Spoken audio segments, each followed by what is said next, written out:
What if the future of technology rested in the hands of a 12-year-old kid? Hit subscribe and leave a comment with where you're watching from. This story might just spark a new beginning. What's one thing that always pushes you forward, even when things get tough? It all started on a rainy afternoon when Elon Musk was in his Silicon Valley office, staring at a message that didn't quite fit the usual flood of emails from investors and engineers. The subject line read simply, "A child genius who could change everything." At first, he thought it was a prank or some clickbait, but the sender was a trusted source, a top research scientist known for uncovering breakthrough ideas. Elon's curiosity was piqued. The message described a young girl from a small town in Ohio who had invented a device that could potentially revolutionize clean energy, something even Tesla had struggled to perfect. Elon had always prided himself on pushing boundaries, but the idea that a child could come up with something that threatened to leapfrog his company both fascinated and unsettled him. He had faced rivals before, but this was different.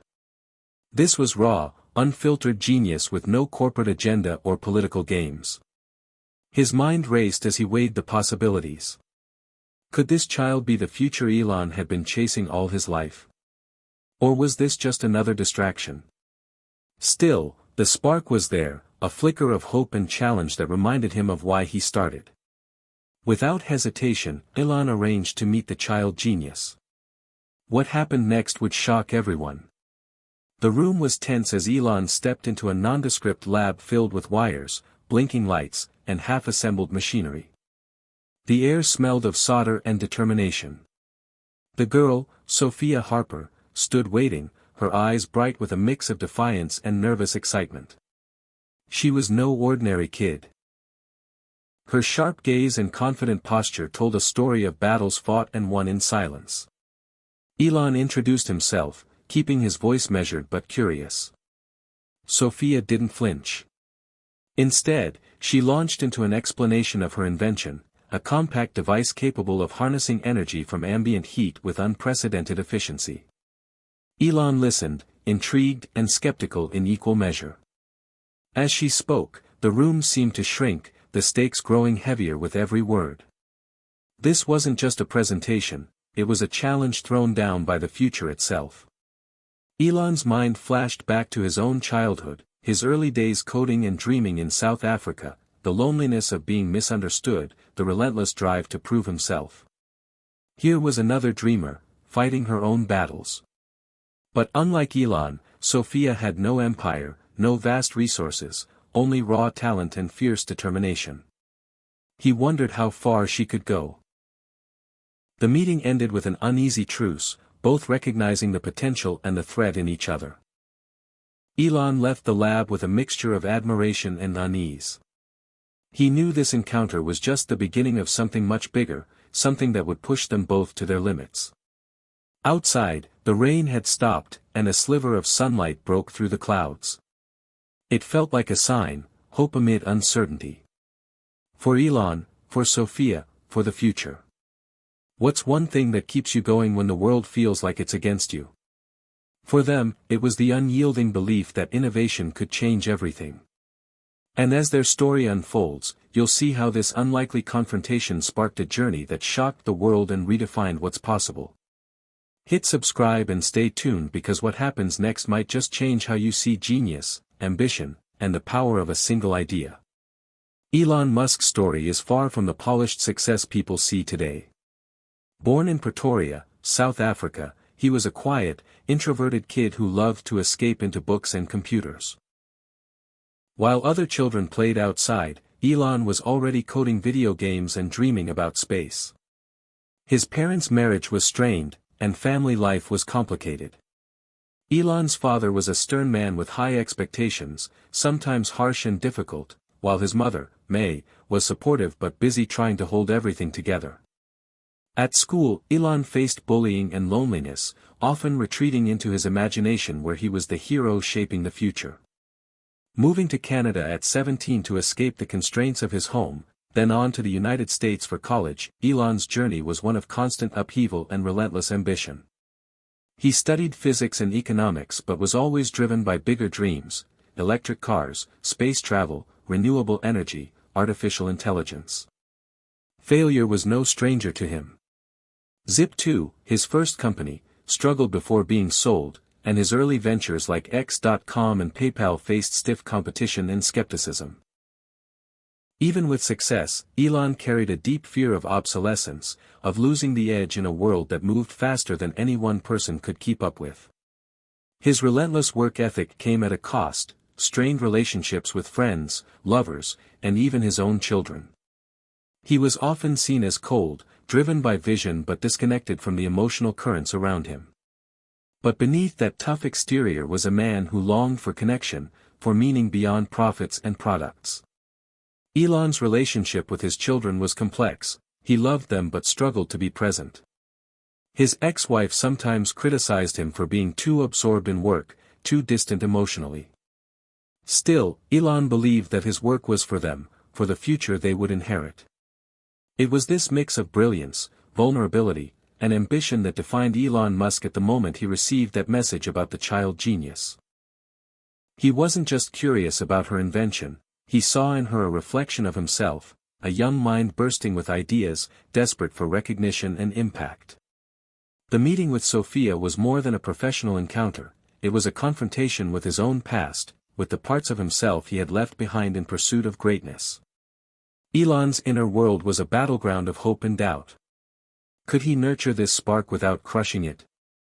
Could he learn from this kid, or would his ego stand in the way? These questions lingered as he prepared for the challenge ahead. The weight of his own history shaped every decision, every word spoken in that lab. Elon Musk was not just a businessman, he was a man haunted by the fear of failure and driven by the hope of changing the world. As the story moves forward, you'll see how this inner conflict plays out, influencing every step of the journey with Sophia Harper. Sophia Harper was no ordinary 12-year-old. From the outside, she looked like any other kid: small frame, bright eyes, messy brown hair often pulled back in a ponytail, but beneath that unassuming appearance was a mind that raced at a speed few could keep up with. Growing up in a quiet town in Ohio, Sophia's life was a patchwork of contradictions. Her mother, a nurse working double shifts, did everything she could to provide for them, often sacrificing sleep and personal dreams. Sophia's father had left when she was very young, a shadowy figure she barely remembered. Despite the financial struggles and the lack of a traditional family structure, Sophia's home was filled with love, laughter, and a deep respect for knowledge passed down by her late grandfather. Her grandfather had been an engineer, a man who believed the key to the future was not in riches but in ideas. He nurtured Sophia's curiosity from the moment she could ask questions, encouraging her to tinker with old radios, computers, and anything she could get her hands on. His passing when Sophia was 9 was a devastating blow, but also the moment when she vowed to carry on his legacy. School was no easy place for Sophia. Her intelligence set her apart, but not always in a good way. Peers often saw her as strange or intimidating, and bullies targeted her relentlessly. Teachers, overwhelmed by her advanced questions and ideas, sometimes labeled her disruptive or uncooperative. Sophia learned early to hide her true self, to protect the fragile confidence she was building in the quiet corners of libraries and her small bedroom, where she assembled prototypes from scavenged electronics. She wasn't just smart, she was visionary. She dreamed of a world where clean, affordable energy could end poverty and pollution. Every invention was a step toward that dream, every failure a lesson etched deeply into her resolve. Her mother worried about her isolation, wishing Sophia could have a more typical childhood. But she also saw the fire in her daughter's eyes and understood that this wasn't just a phase.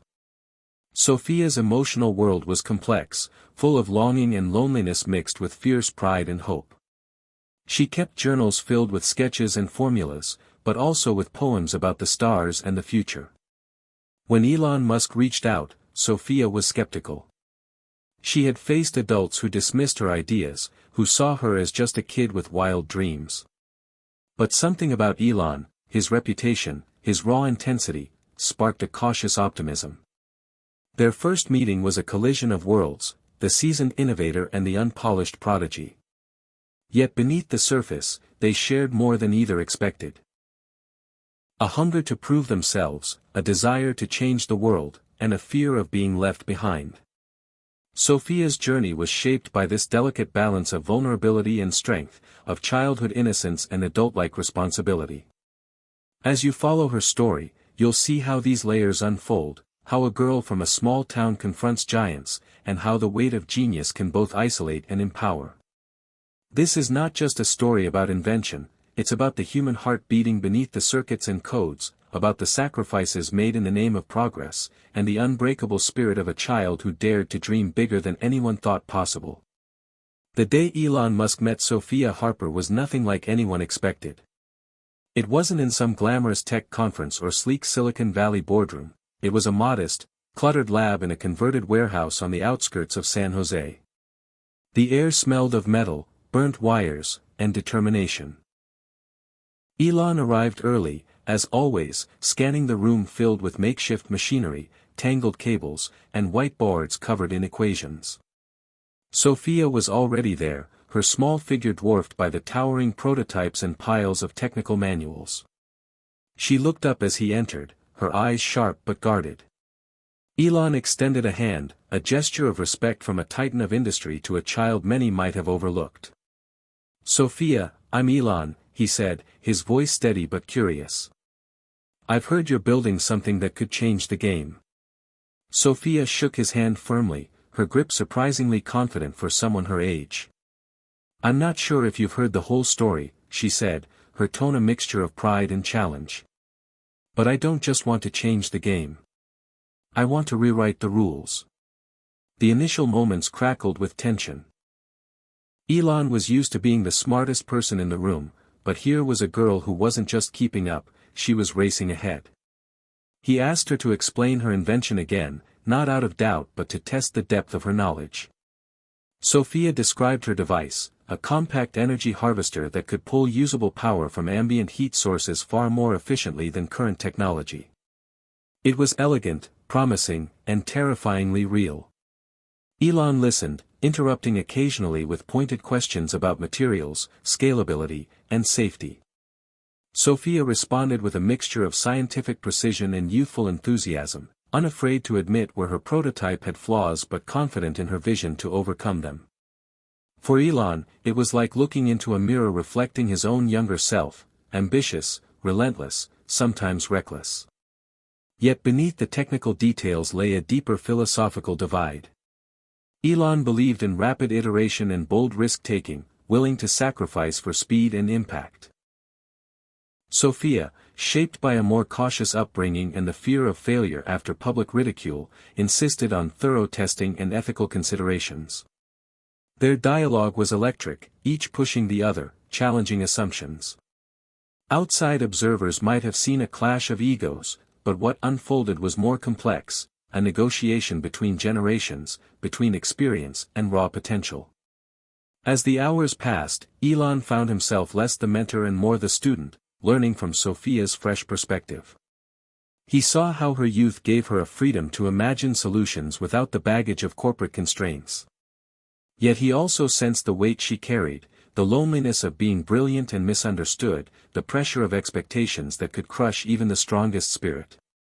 When Elon finally stood to leave, he paused, looking at the cluttered lab filled with half-finished dreams and relentless hope. "You've got something special, Sophia," he said quietly. "But this path isn't easy. It'll test everything you've got." Sophia met his gaze, her eyes steady and unwavering. "I'm ready for whatever comes next." That moment marked the beginning of a fragile alliance, one forged in mutual respect and underlying tension.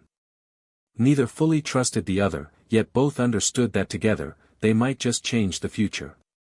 As Elon walked away, he couldn't shake the feeling that this encounter would define not only Sophia's life but his own legacy. The world was about to watch two unlikely forces collide, challenge, and ultimately inspire each other in ways no one predicted. The stakes were higher than either of them realized. And what happened next shocked everyone.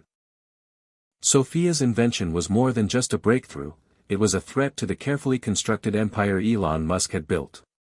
Word of her energy harvester had spread quickly through tech circles, causing a stir among investors, engineers, and executives at Tesla and SpaceX alike. Elon found himself caught in an unexpected rivalry, not just with a child genius but with the disruptive force her creation represented. The tension between them grew as Elon's board grew anxious. They saw Sophia's device as unpredictable, a risk that could undermine years of research and billions of dollars in investment. Elon, for his part, admired Sophia's brilliance but struggled to reconcile it with the realities of business. He had built companies by making tough decisions, cutting corners when necessary, and weathering storms. Now, he was faced with a challenge that demanded patience and care, qualities not always aligned with his usual approach. Sophia felt the pressure mounting too. The public spotlight was intense, and with it came criticism and doubt. Many dismissed her as a child playing at science, a novelty rather than a serious innovator. Online forums buzzed with skepticism, while corporate lawyers questioned the patentability of her technology. More painfully, some of Elon's own allies began to distance themselves, seeing Sophia as a liability rather than an asset. Yet Sophia refused to back down. Her motivation was personal as much as scientific. She wanted to prove that genius and innovation didn't belong to corporations or adults alone, that a kid from a small town could change the world. The rivalry between Elon and Sophia wasn't just professional, it became deeply personal. Elon saw in her the reckless idealism he once had but had buried beneath years of compromise. Sophia saw in Elon both a mentor and an obstacle, a symbol of the old guard she needed to overcome. Their interactions became sharper, more charged. Meetings that started as collaboration devolved into debates about vision and values. Elon pushed for rapid prototyping and market entry, Sophia insisted on perfecting the technology before risking public exposure. These clashes fueled rumors of a falling out, but beneath the surface, a complex dance of respect and frustration played out. Outside the boardrooms, Sophia's support network rallied. Her mother stayed by her side, offering grounding and encouragement despite her own fears. A small group of scientists and engineers volunteered to help refine the device, drawn by the promise of something truly revolutionary. Elon's team watched closely, sometimes with envy, sometimes with concern. Meanwhile, Elon wrestled with his own doubts. Was he risking too much by aligning with Sophia? Could he protect his company and nurture her genius without destroying it? The rivalry escalated when a high-profile investor publicly questioned the viability of Sophia's invention, implying it was a distraction for Elon and a threat to shareholder value. The comment sent shockwaves through the media and boardrooms alike. Sophia responded with a carefully crafted presentation that highlighted the environmental and economic benefits of her technology, capturing the imagination of a new wave of supporters. Elon watched, impressed but wary. This rivalry was no longer about ego, it was about the future.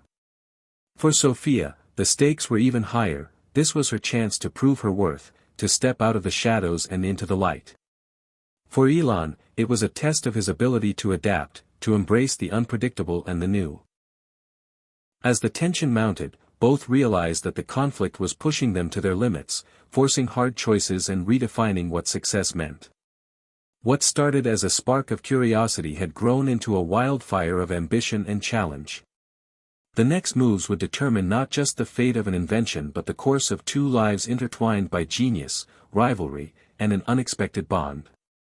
The rivalry between Elon Musk and Sophia Harper escalated from private boardroom debates and lab discussions into a full-blown public spectacle that captivated the world.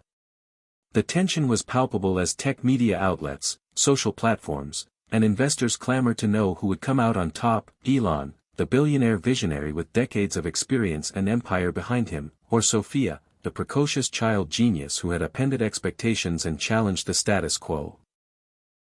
It all came to a head during a live-streamed panel discussion hosted by a major technology conference in San Francisco, where both Elon and Sophia were invited to present their visions for the future of energy. The auditorium was packed, millions more tuned in from around the world. The atmosphere was electric, buzzing with anticipation. Elon took the stage first, his presence commanding and his confidence unwavering. He spoke with passion about Tesla's mission to accelerate the world's transition to sustainable energy, highlighting the progress made with solar panels, battery technology, and electric vehicles. Yet beneath the polished rhetoric was a subtle undercurrent of skepticism toward unproven technology. When Sophia stepped up, the room fell silent in a way that felt almost reverent. Despite her youth, her demeanor was calm, articulate, and poised. She unveiled her energy harvester prototype, explaining in simple yet profound terms how it harnessed ambient heat more efficiently than anything on the market. Her presentation was supported by live demonstrations, charts, and real-time data that left the audience stunned. The contrast between Elon's established achievements and Sophia's disruptive innovation was stark, and the debate that followed was intense. Elon questioned the scalability of Sophia's device and the challenges of integrating it into existing infrastructure. Sophia countered by emphasizing the environmental urgency and the need to think beyond current paradigms. The exchanges were sharp but respectful, each pushing the other's arguments to the limit. For many watching, it wasn't just a debate about technology, it was a symbolic clash of generations, ideals, and visions for the future. The media frenzy that followed was unprecedented. Headlines ranged from Elon Musk versus the child genius to the future of energy in the hands of a 12-year-old. Social media exploded with memes, support, and fierce debates. Investors scrambled to place their bets, some backing Elon's proven track record, others betting on Sophia's revolutionary potential. The public showdown also exposed fault lines beneath the surface. Elon's team, previously united, began to fracture as some executives pushed for a more aggressive takeover of Sophia's project, seeing it as a threat to Tesla's dominance. Sophia's supporters grew increasingly protective, wary of corporate interference and determined to preserve her independence. Meanwhile, Elon and Sophia themselves found their relationship strained. The admiration and respect they once shared were now shadowed by mistrust and competition. Late-night calls that once exchanged ideas now turned into heated arguments. Yet beneath the conflict, a grudging acknowledgement remained: they needed each other. Sophia's technology was promising, but she lacked the resources and infrastructure to bring it to market on a global scale. Elon had the means but was challenged by the disruptive nature of her invention and the unpredictable force of her youthful idealism. The stakes had never been higher. This public confrontation was no longer just about personal ambition, it was about the future of energy, innovation, and what the world would accept as progress. As the dust settled, both Elon and Sophia faced a critical decision: whether to continue the rivalry that threatened to destroy what they had built or find a way to bridge their differences for the greater good. The world watched, breath held, waiting for the next move in this unprecedented saga that was rewriting the rules of innovation and power. After the intense public showdown, something unexpected happened between Elon Musk and Sophia Harper. The rivalry that had set the tech world on fire began to shift toward a cautious partnership, born out of necessity and mutual respect. Both realized that alone, their chances of changing the future were limited, but together, their combined strengths could move mountains. The transition wasn't smooth. Elon, used to calling the shots and moving fast, struggled with Sophia's insistence on careful testing and ethical considerations. Sophia, fiercely independent and protective of her vision, feared being swallowed by the corporate machine. Their first meeting after the showdown was tense. Elon arrived at Sophia's lab unannounced, the look in his eyes a mixture of challenge and curiosity. "We can either keep fighting and watch everything crumble, or figure out how to make this work," Elon said. Sophia studied him for a moment, then nodded. "But on my terms. This isn't just a business deal. It's about the future." The lab, once a battleground of ideas and egos, slowly transformed into a hub of collaboration.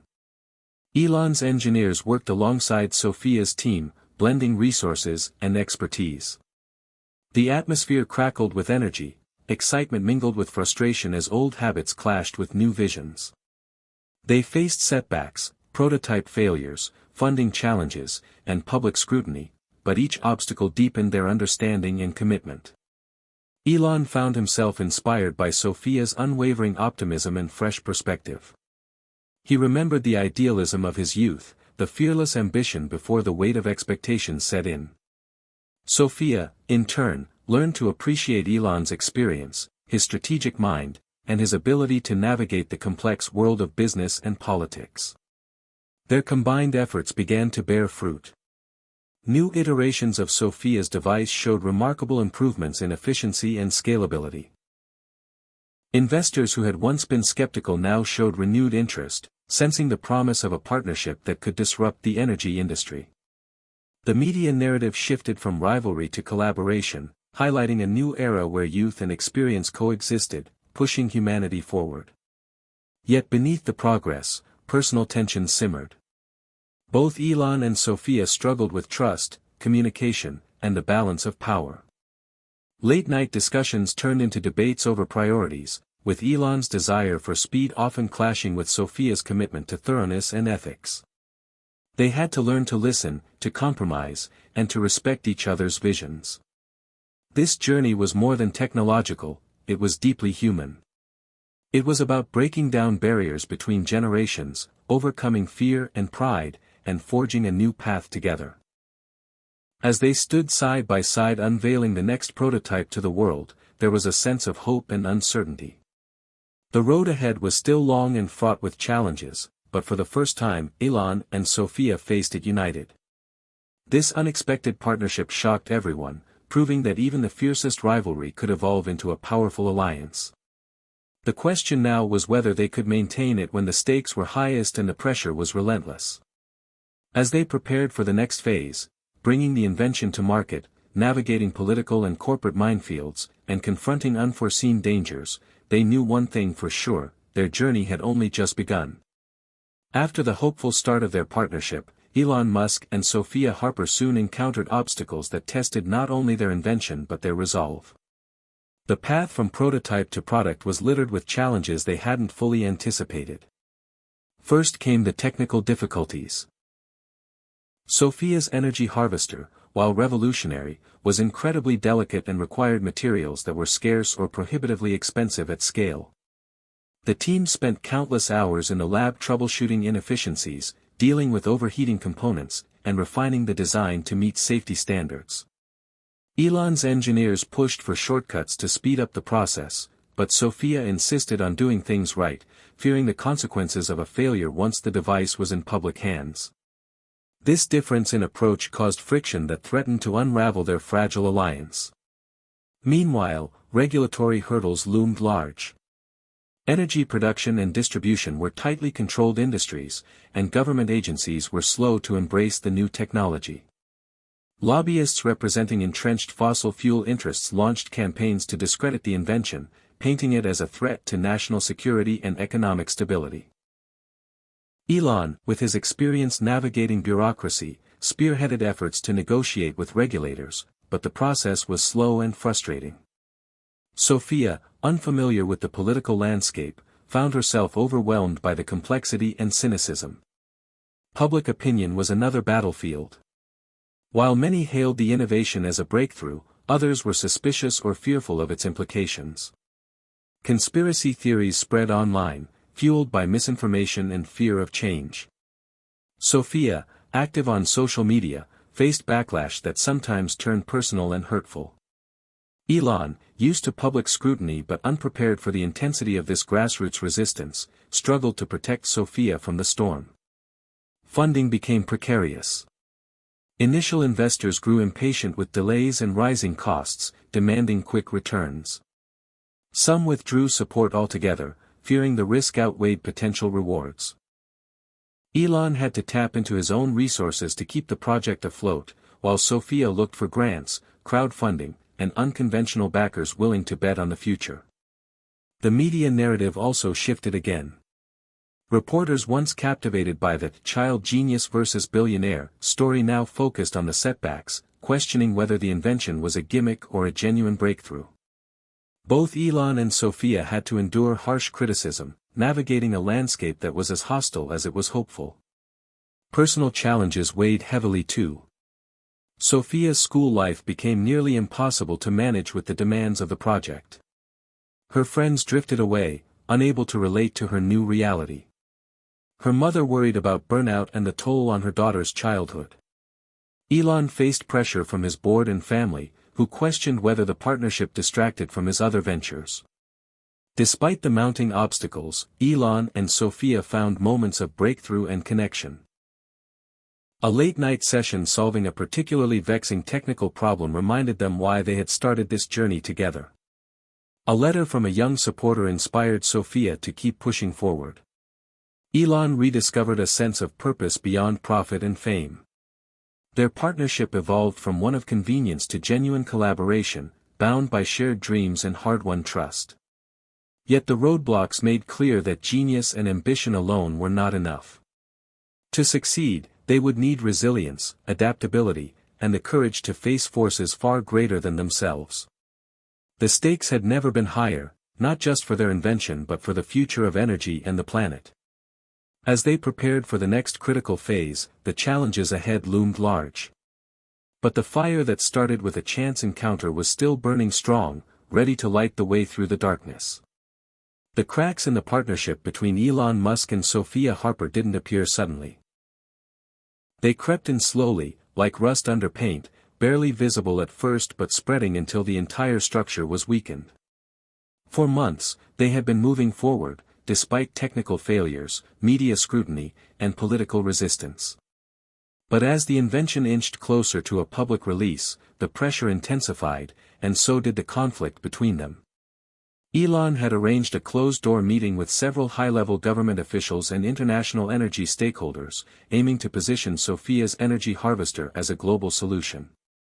Sophia wasn't invited.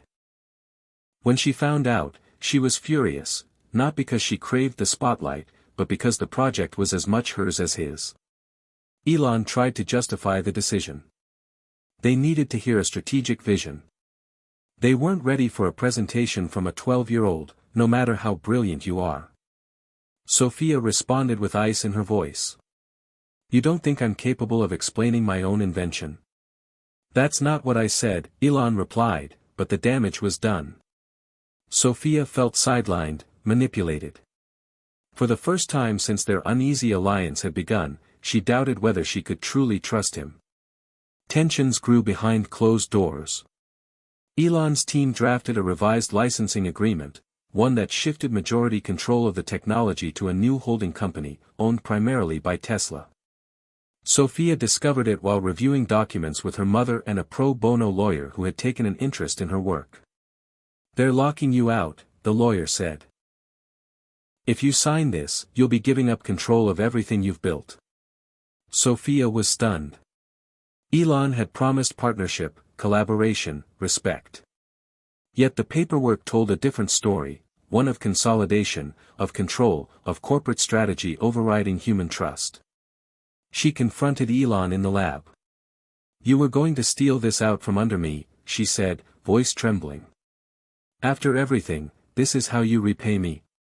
Elon looked tired. For the first time, he didn't have a quick retort. "You don't understand the scale we're dealing with. Without proper structure, this will die in a tangle of patents and politics." "No," Sophia said. "You just want to own it. You want it to be yours, not ours." Elon didn't deny it.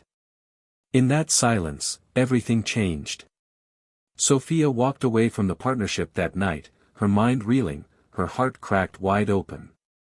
News of the split leaked within days. Headlines blared, "Sophia Harper accuses Elon Musk of betrayal." The media turned the story into a soap opera. Some sided with Elon, calling Sophia naive. Others saw her as a David taking a stand against Goliath. Support poured in from activists, scientists, and ordinary people who believed in her mission. Elon, caught off guard by the backlash, went silent for a time. Internally, his world was unraveling. Investors worried. Tesla's board pressed for explanations. His allies asked if he had finally gone too far. He wasn't used to losing public favor, and certainly not to a child. Sophia, meanwhile, doubled down. She launched her own foundation, Harper Innovations, and publicly vowed to keep the technology open source. Clean energy belongs to the world, she announced in a live stream viewed by millions. It should never be controlled by one person or one company. The betrayal had lit a fire in her. She gathered a new team, young engineers, ethical investors, and independent researchers, fueled by a shared belief in her mission. They worked tirelessly in an old warehouse donated by a local university, developing a new iteration of the harvester, free of Elon's influence. But even as she moved forward, the emotional toll weighed heavily. She missed the thrill of brainstorming with Elon, the feeling that someone else understood the weight of her vision. The betrayal wasn't just professional, it was personal. She had admired him, even looked up to him. Now that admiration was mixed with pain. Elon, too, felt the sting of regret. He watched as Sophia soared without him, garnering support in headlines, rekindling the world's faith in innovation. Alone in his office late one night, he stared at the original sketch of the energy harvester, a copy she'd given him months ago. He hadn't meant to betray her. At least, not in the way she believed. He had tried to protect the project from the brutal reality of corporate politics. But somewhere along the line, protecting it had turned into controlling it. Now he was the villain in a story he once hoped would redeem him. Their paths had split. The world was watching. The betrayal had changed everything. But neither of them yet understood that it was also the beginning of something even more unexpected. A storm was coming, one that would force them to face truths far deeper than ambition or power. And this time, it wouldn't just test their intelligence, it would test their humanity. The world watched as Sophia Harper's foundation gained momentum. Donations poured in. Volunteers arrived from all corners of the globe. Her latest prototype. Sleeker, more efficient, fully independent from Elon's original version, was nearing completion. People began to believe this 12-year-old prodigy might actually pull it off. But progress came with a cost, and for Sophia, the weight of everything she was carrying began to crack the surface of her confidence. Her days were consumed by meetings, interviews, emails, code, test results, and damage control. The betrayal from Elon still lingered like a shadow she couldn't quite shake, and even when she tried to forget, reporters and critics wouldn't let her. They poked at her inexperience, questioned her leadership, speculated about breakdowns that hadn't happened, yet. Sophia had always been a private person, but now her life was a headline. Her mother noticed the signs first. The deep circles under Sophia's eyes. Her fraying patience. The way she sometimes stared blankly at her screen for minutes at a time, unable to focus. "You need a break," she said softly one night, kneeling beside Sophia's desk. "You're still a child, honey. You can't carry the world on your back alone." "I don't have a choice," Sophia replied, her voice hoarse. "They're all counting on me." The emotional strain deepened when an unexpected failure rocked the project. During a public demonstration of the latest prototype, the energy harvester overheated and exploded, not violently, but enough to send sparks flying and trigger fire alarms. No one was hurt, but the damage to her credibility was instant. Videos of the incident spread like wildfire. Hashtags trended overnight. Headlines questioned the viability of the invention. Sophia was devastated. She barely slept that night, replaying the malfunction over and over in her mind, trying to figure out what she'd missed.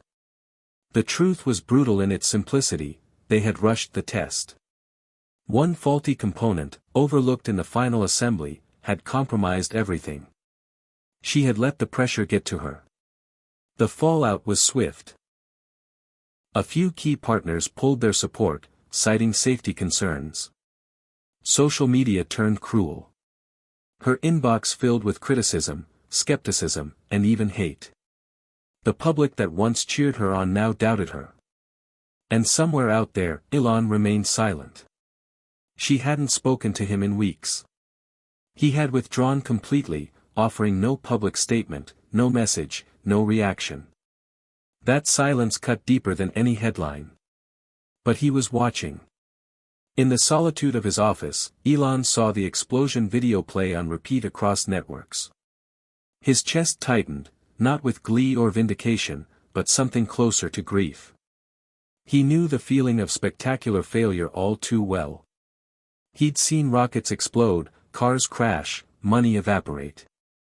He remembered what it was like to be alone in those moments, blamed by the world. He had made mistakes with Sophia.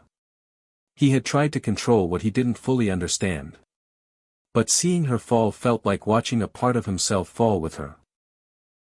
She had become something more than a rival or a partner. She was a mirror of everything he once believed in, everything he still wanted to believe. That night, Elon wrote a draft of a message he never sent. "I'm sorry," it began.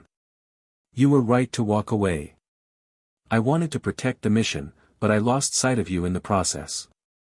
I see now that I wasn't afraid of you failing, I was afraid of not being needed." But he closed the document and let the silence remain. Across town, Sophia lay awake in the dark, curled up in bed with her laptop unopened beside her. Her mother sat quietly at the edge of the bed, brushing her hair gently, the way she had when Sophia was a child. "You don't have to be a genius tonight," she whispered. "You just have to be my little girl." Sophia closed her eyes. A tear rolled down her cheek. "What if I'm not enough?" she asked, her voice cracking. "What if I never was?" Her mother kissed her forehead.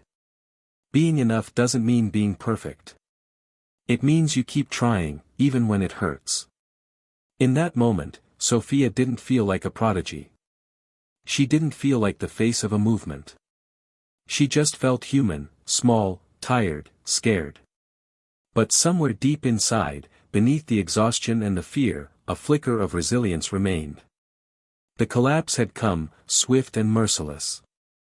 The girl who once defied the odds was now at her lowest point.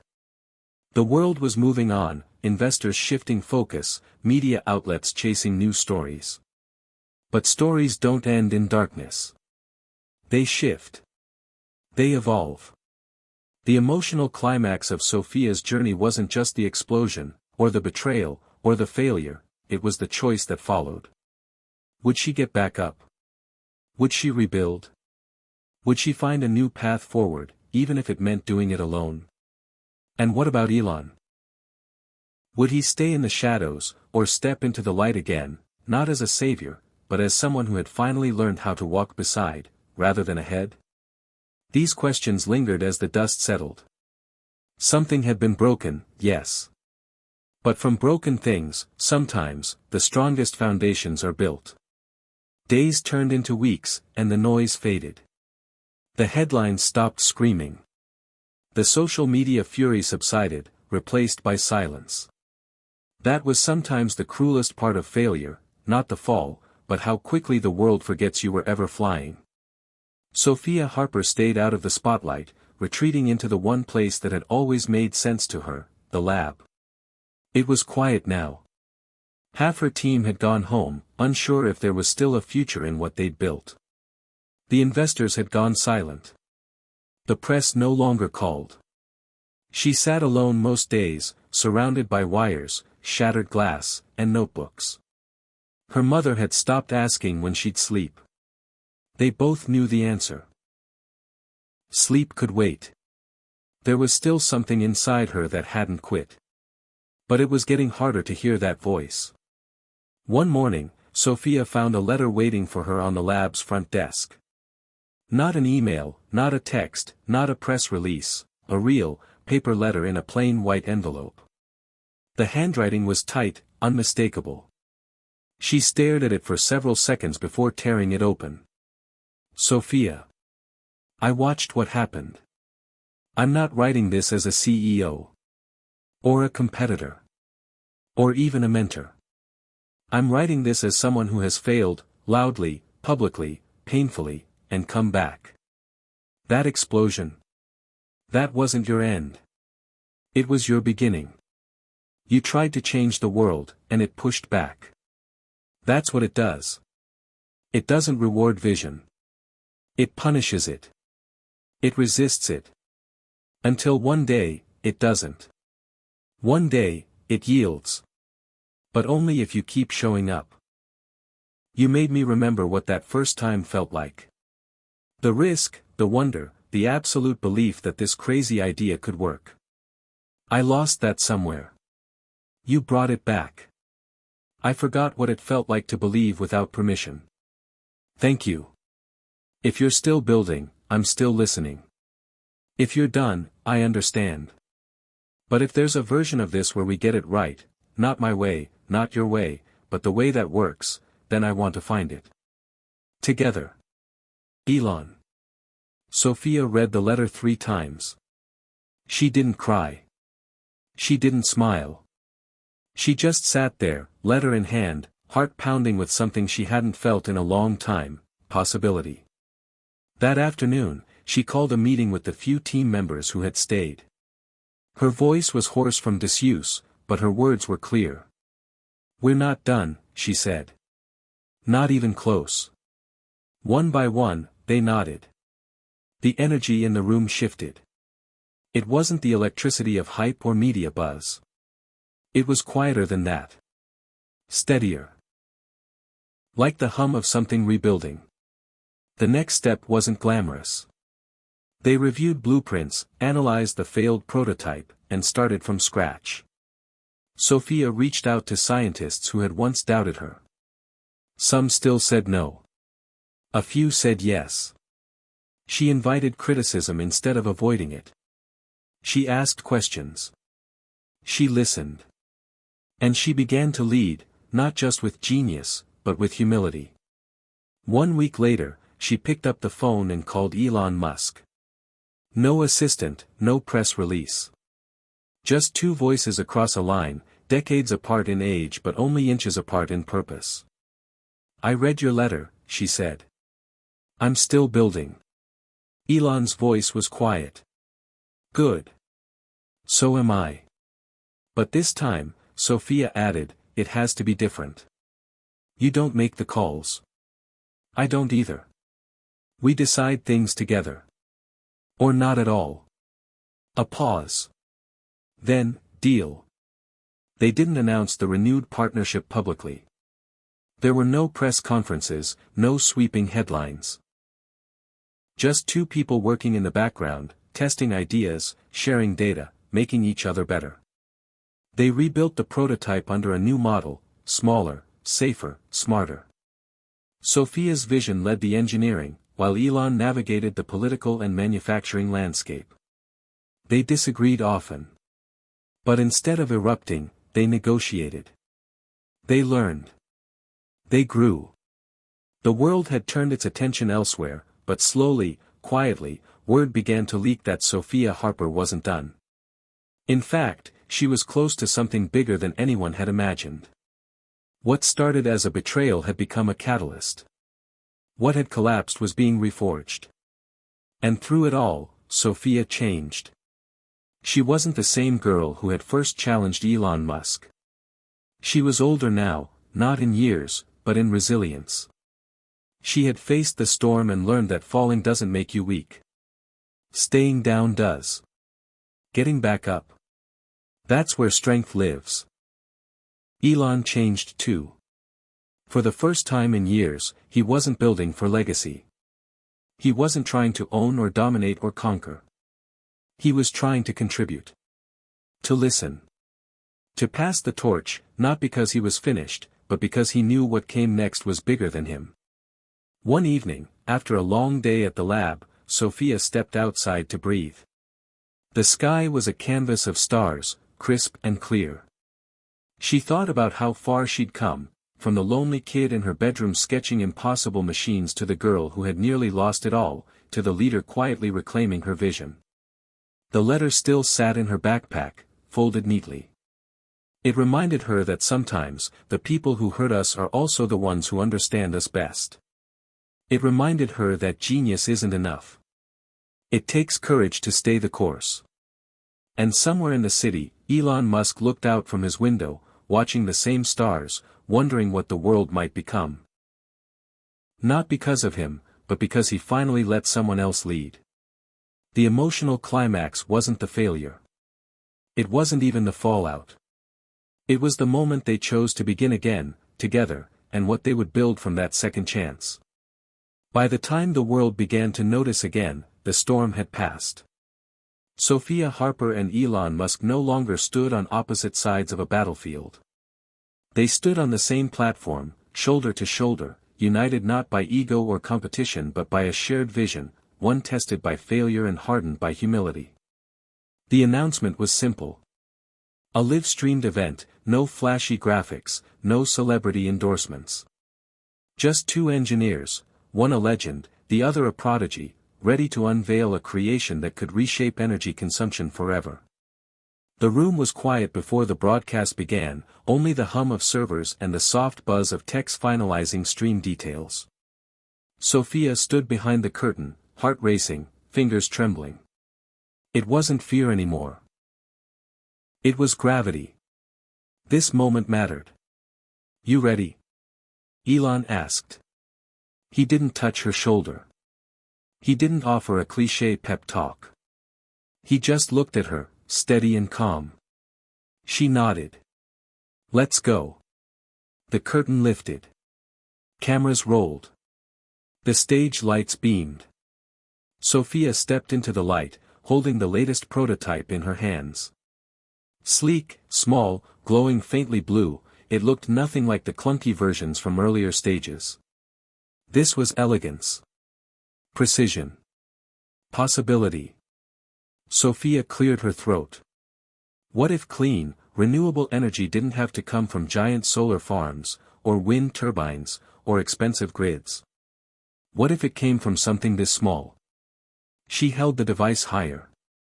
This is the ether cell.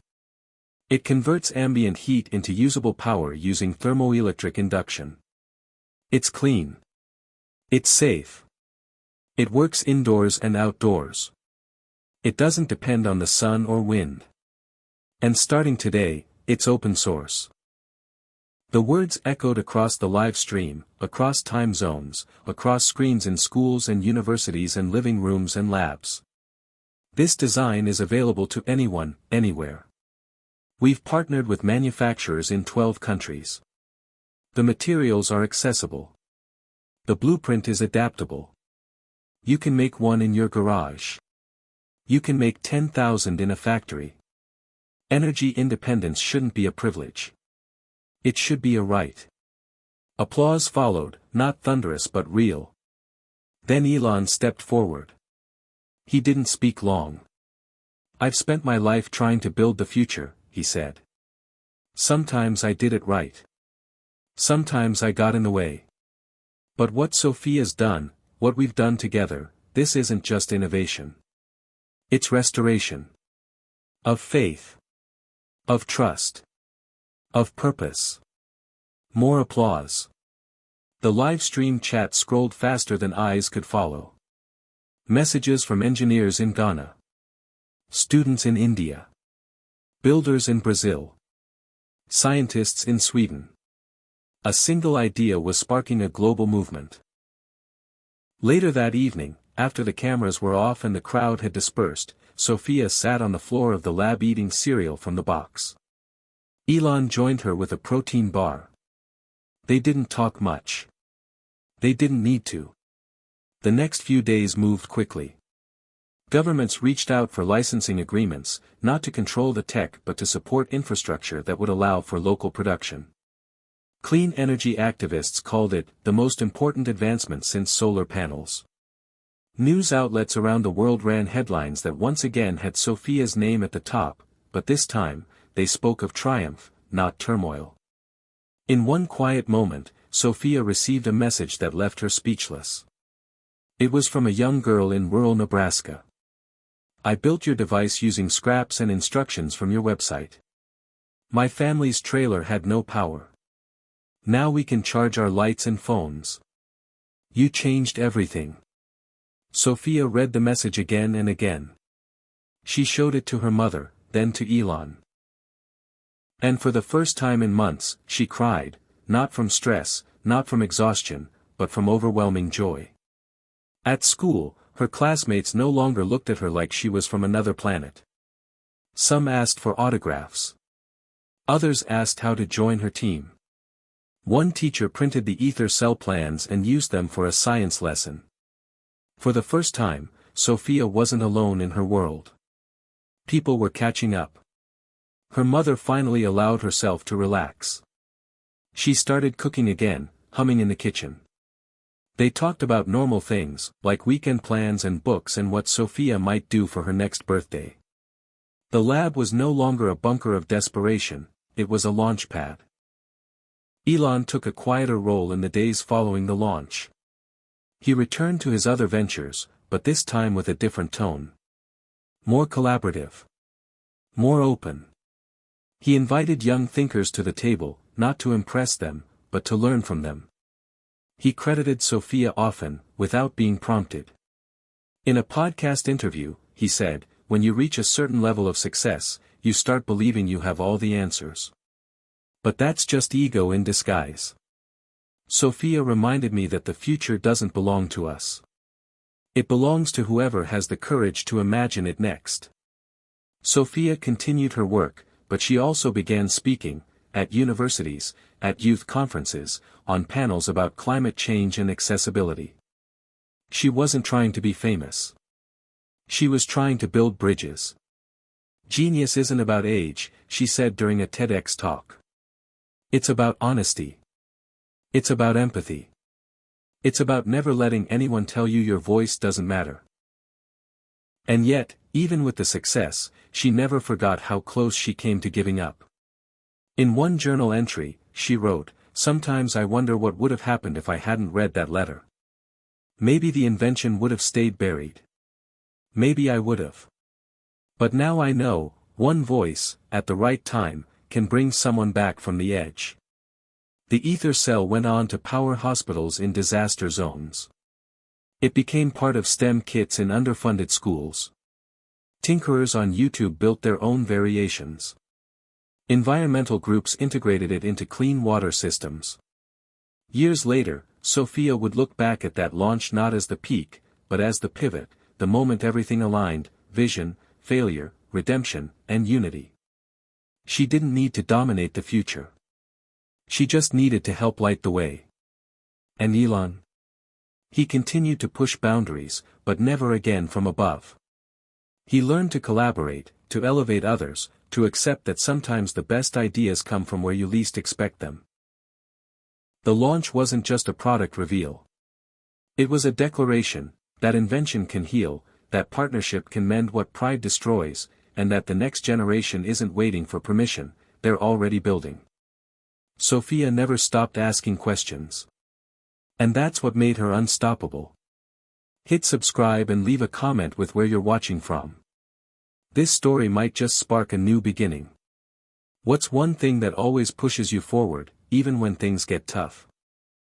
The ether cell wasn't just a device, it was a threat.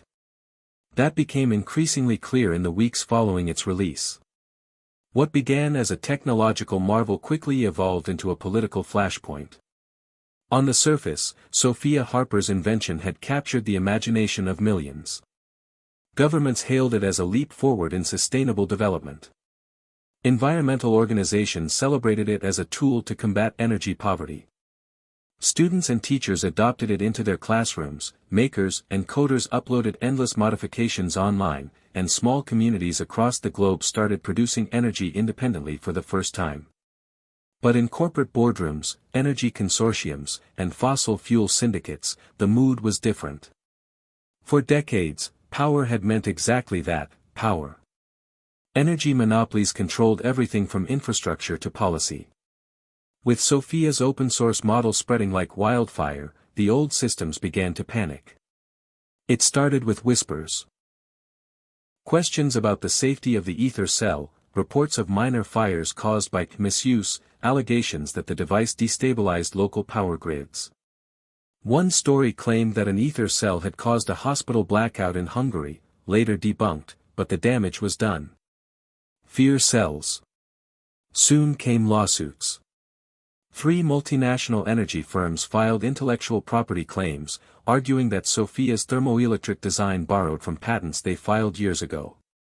The irony was thick: None of those patents had ever been developed or commercialized, but they were weaponized to slow her down.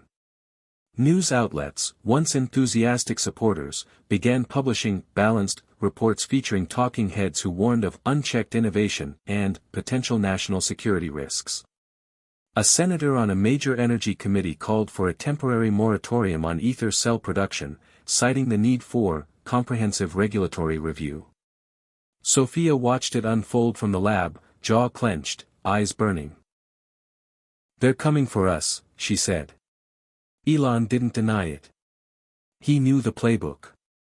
He'd been in their crosshairs before. "You're not wrong," he said. "They don't want to stop you because it's dangerous. They want to stop you because it's free." The phrase stuck in Sophia's head. Free. That's what terrified them. Not the tech. Not the design. The freedom it represented. The loss of control. The redistribution of power, literal and metaphorical.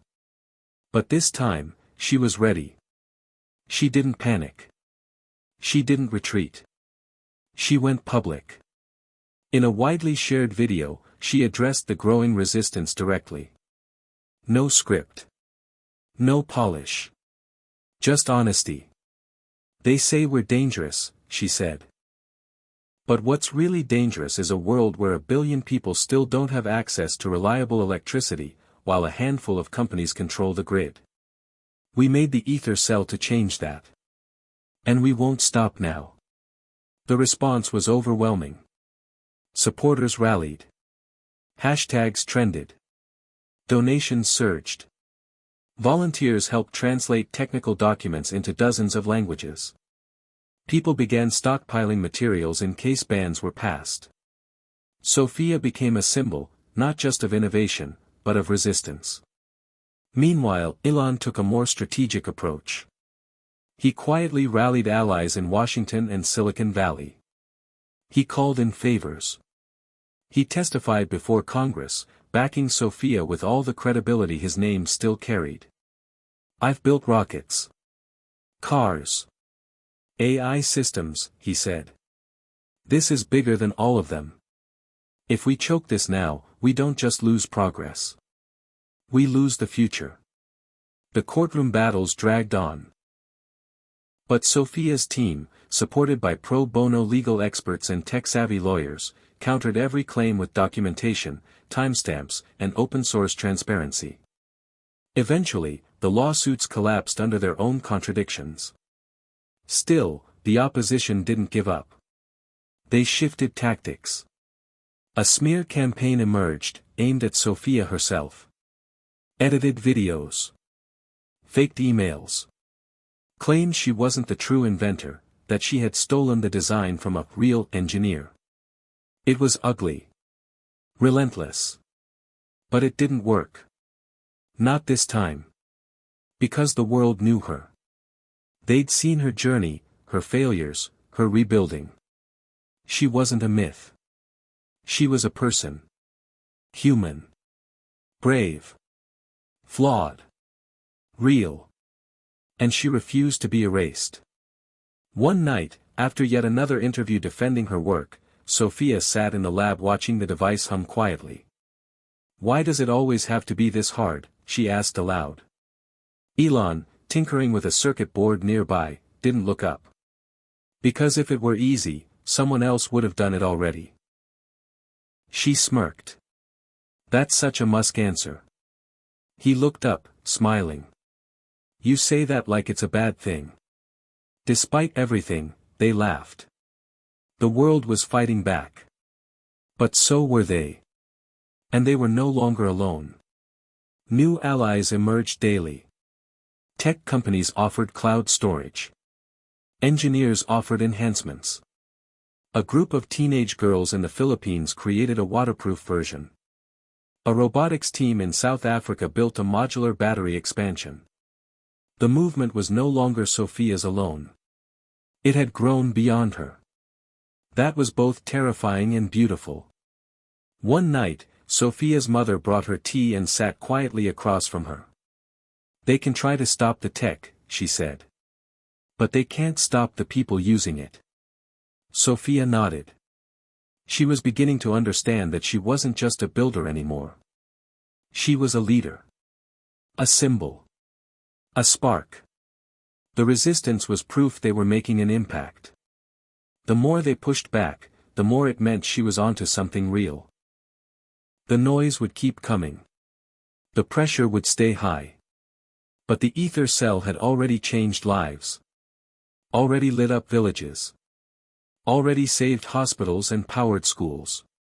That couldn't be undone. Not by fear.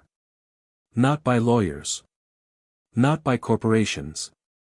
And certainly not by the people who had the most to lose. Sophia didn't need to win every fight. She just needed to keep going. To show people that progress was possible. That even a kid with a wild idea could push the world forward. The legacy of the ether cell was just beginning. The old world was trembling. And for the first time in a long time, it was the future that felt inevitable. Something shifted the moment the resistance reached its loudest point. It wasn't a press release or a legal ruling. It wasn't a fiery speech or a new feature in the ether cell. It was a photograph. Just a single image.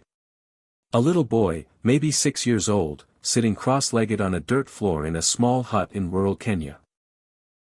The glow of an ether cell lit his face as he read a book after sunset, the device resting beside him like a quiet miracle.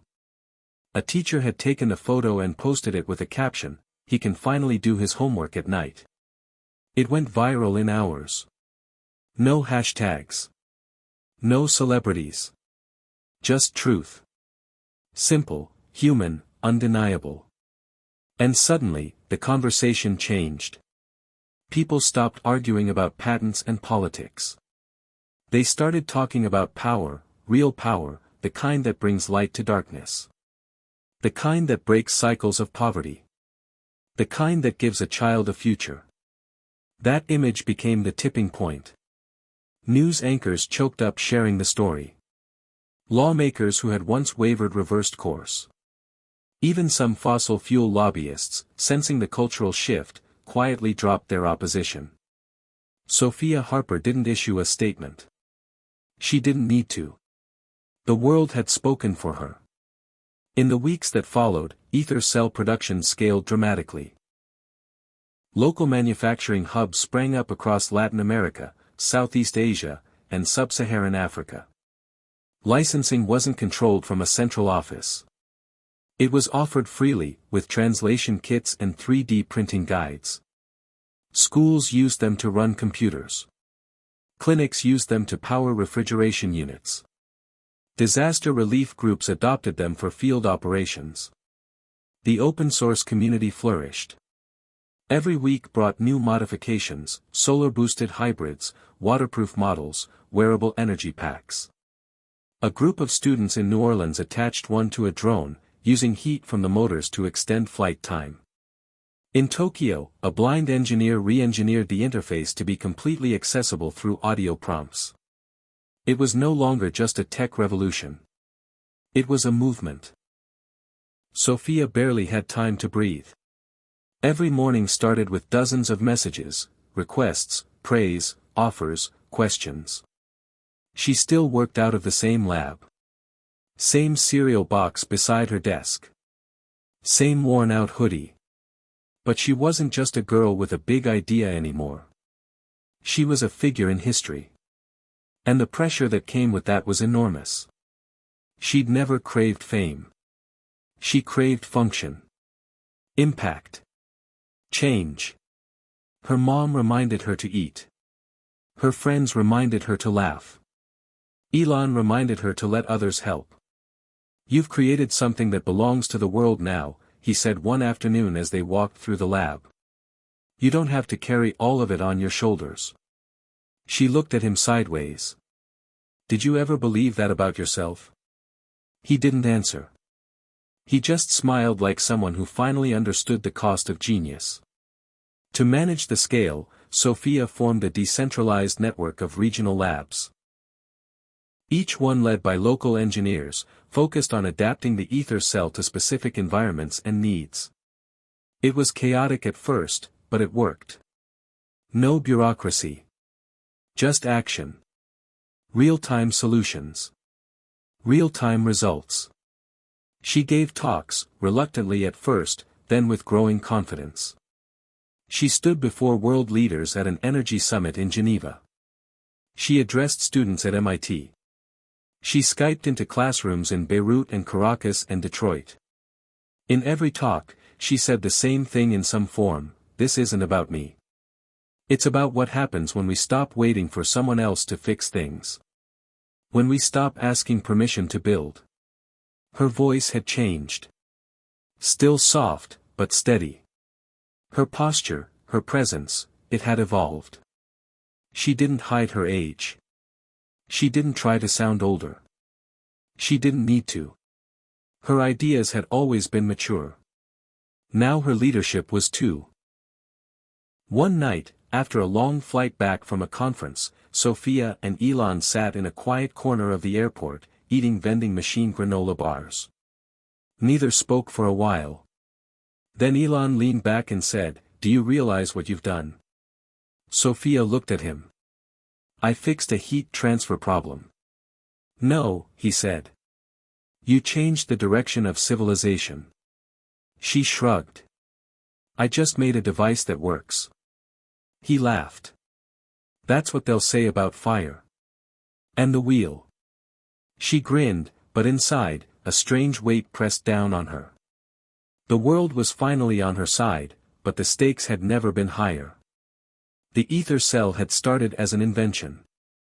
It had become a symbol. Now it was a responsibility. And then came the letter from the UN.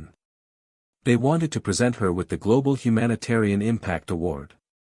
She stared at it in disbelief. It felt surreal. Less than 2 years ago, she had been a kid building in her bedroom. Now she was being honored on a global stage. She almost said no. But her mother convinced her. "Accepting this doesn't make you arrogant," she said. "It just means you understand what it's meant to others." So she flew to New York. She wore a navy suit and Converse sneakers. She stood on the stage, thousands in the audience, millions watching worldwide. When they called her name, she walked up slowly, accepting the award with quiet grace. Her speech was brief. "I didn't build this alone. I don't own this. I'm just the first one who happened to get the right parts in the right order. The people who are building this now, adapting it, sharing it, they're the real story. Innovation isn't what you keep. It's what you give." Thunderous applause. Cameras flashed. The world leaned in. But when she got back to her hotel room, she didn't check the news. She sat on the floor, pulled out her sketchbook, and began drawing again, new ideas, new improvements, new questions. Because while the world celebrated, Sophia Harper was still building. She always would be. Meanwhile, Elon watched from afar. He didn't need to be on stage. He had said his piece. And more importantly, he had passed the baton. Not because he had nothing left to offer, but because he understood something now that had taken him years to learn: legacy isn't what you leave behind. It's who you empower. And as the world spun forward, faster, cleaner, brighter, because of one little blue-lit device built by a girl who refused to quit, a new chapter began. Not just for Sophia. Not just for Elon. But for all of us. Because this time, the future wasn't something to wait for. It was something we could build. Together. Sophia Harper always believed the hardest part would be convincing the world. She thought the greatest battles would be fought against outdated systems, stubborn politicians, and greedy corporations. But nothing prepared her for what came next: conflict from inside her own camp. It started with small disagreements. A team lead in Jakarta modified the ether cell to include a proprietary sensor that collected performance data. The tweak improved efficiency, but it also sent user information back to his lab's central servers, without consent. Sophia shut it down immediately, issuing a public statement reaffirming the device's open-source, user-first ethic. But the damage was done. Some began to question whether she had the right to make that call alone. After all, wasn't the whole point that this technology belonged to the people? The debates grew louder. Should there be a central authority to approve changes? Should the open-source model include standards enforcement? Was decentralization a strength, or a vulnerability? Sophia was caught off guard. She had built something for everyone. She hadn't anticipated that everyone might not agree on what that meant. Some regional labs began pushing their own versions of the ether cell, branding them with new names, forming collectives with agendas of their own. A group in Munich created a premium variant they sold to tech firms for profit, claiming their funding model would support free distribution elsewhere. Another team in India launched a rival platform entirely, arguing that Sophia had become a benevolent gatekeeper, still too central to a supposedly distributed movement. Sophia tried to adapt. She hosted open forums. She welcomed feedback. She even invited dissenters to sit on a new decentralized advisory council. But no matter what she did, someone accused her of doing too much or too little. One former supporter tweeted, "We replaced oil companies with a teenage genius. Have we really changed anything?" The words hit harder than they should have. She had never asked to be the face of a revolution. She just wanted to fix a problem. Elon saw it coming before she did. "It's the curse of impact," he told her one night as they reviewed a new report showing dozens of independent modifications, many of which strayed far from the original safety guidelines. The more people use something, the more they think it's theirs. And they're right. But so are you. Sophia leaned back in her chair. "I didn't expect this." Elon nodded. "It's not about being liked. Or even understood. It's about staying grounded in why you started." She sighed. "But what if the reason I started isn't enough anymore?" He looked at her carefully. "Then it's time to evolve without losing yourself. That's the real challenge." She took a break after that. 3 weeks away from the lab, away from conferences, away from interviews. She disappeared to a small coastal town in Oregon, where no one recognized her. She read novels. Took long walks. Cooked simple meals. Watched the ocean move without needing to understand it. And one evening, sitting on a windy bluff overlooking the water, she wrote in her journal, "Maybe leadership isn't about answers. Maybe it's about holding space for better questions." When she returned, her mindset had shifted. She no longer tried to manage everything. Instead, she focused on building better systems, not perfect, not centralized, but thoughtful. The advisory council was expanded and formalized. Every major adaptation to the ether cell now had to pass a 3-tier peer review, global, regional, and local, before being recommended to the public. She appointed regional stewards, not to control but to facilitate education, safety, and transparency. And most importantly, she made room for failure. Not recklessness, but honest mistakes. "Innovation without permission means failure without shame," she told her team. "What matters is how we respond." The backlash never fully vanished. Some people still resented her. Some still accused her of hypocrisy. But the voices began to balance out. Because as flawed as the system was, it was real. It was alive. It was trying. And so was she. One day, a young engineer from the Philippines who had once criticized Sophia sent her an email. It read, "I was wrong. You were never trying to lead us. You were just trying to keep the door open." Sophia printed it out and pinned it above her desk. It reminded her that doing the right thing often looks like doing the wrong thing, until enough time passes. The ether cell continued to evolve. Some versions were solar adaptive. Others used kinetic charge. A model developed by students in Nigeria could store energy from rainfall. In Bolivia, a team integrated the cell into a smart grid that powered 300 homes in a remote mountain village. But what mattered most to Sophia wasn't the scale. It was the spirit. That people were still building. Still sharing. Still believing. Even in disagreement. Even in chaos. Elon, watching from his own projects, smiled as he saw the world struggle forward. It's working, he told an investor once. Not cleanly. Not perfectly. But it's working. He no longer needed to be in the spotlight. His role had shifted from leader to enabler, from founder to mentor. That, he decided, was his greatest contribution. Sophia's mother noticed the difference too. Her daughter no longer came home burnt out or furious. She came home thoughtful. Grounded. Changed. You used to carry everything like a storm, she told her one evening. Now you carry it like a garden. Sophia smiled at that. Because it was true. She had learned to weed out the noise, water what mattered, and trust that some seeds needed time. And so, even as arguments flared and new challenges emerged, the ether cell remained what it was always meant to be, a gift. A beginning. A question, not an answer. And Sophia Harper. Once a child genius, then a controversial innovator, now a quiet force moving through the world, continued to ask the only question that ever really mattered: what can we make better next? The invitation was unexpected. Hand-delivered. Embossed in silver. It read, "You are invited to speak at the Global Innovation Summit. Geneva. Main stage. Opening keynote." Sophia Harper read it twice, then flipped it over, as if some joke might be printed on the back.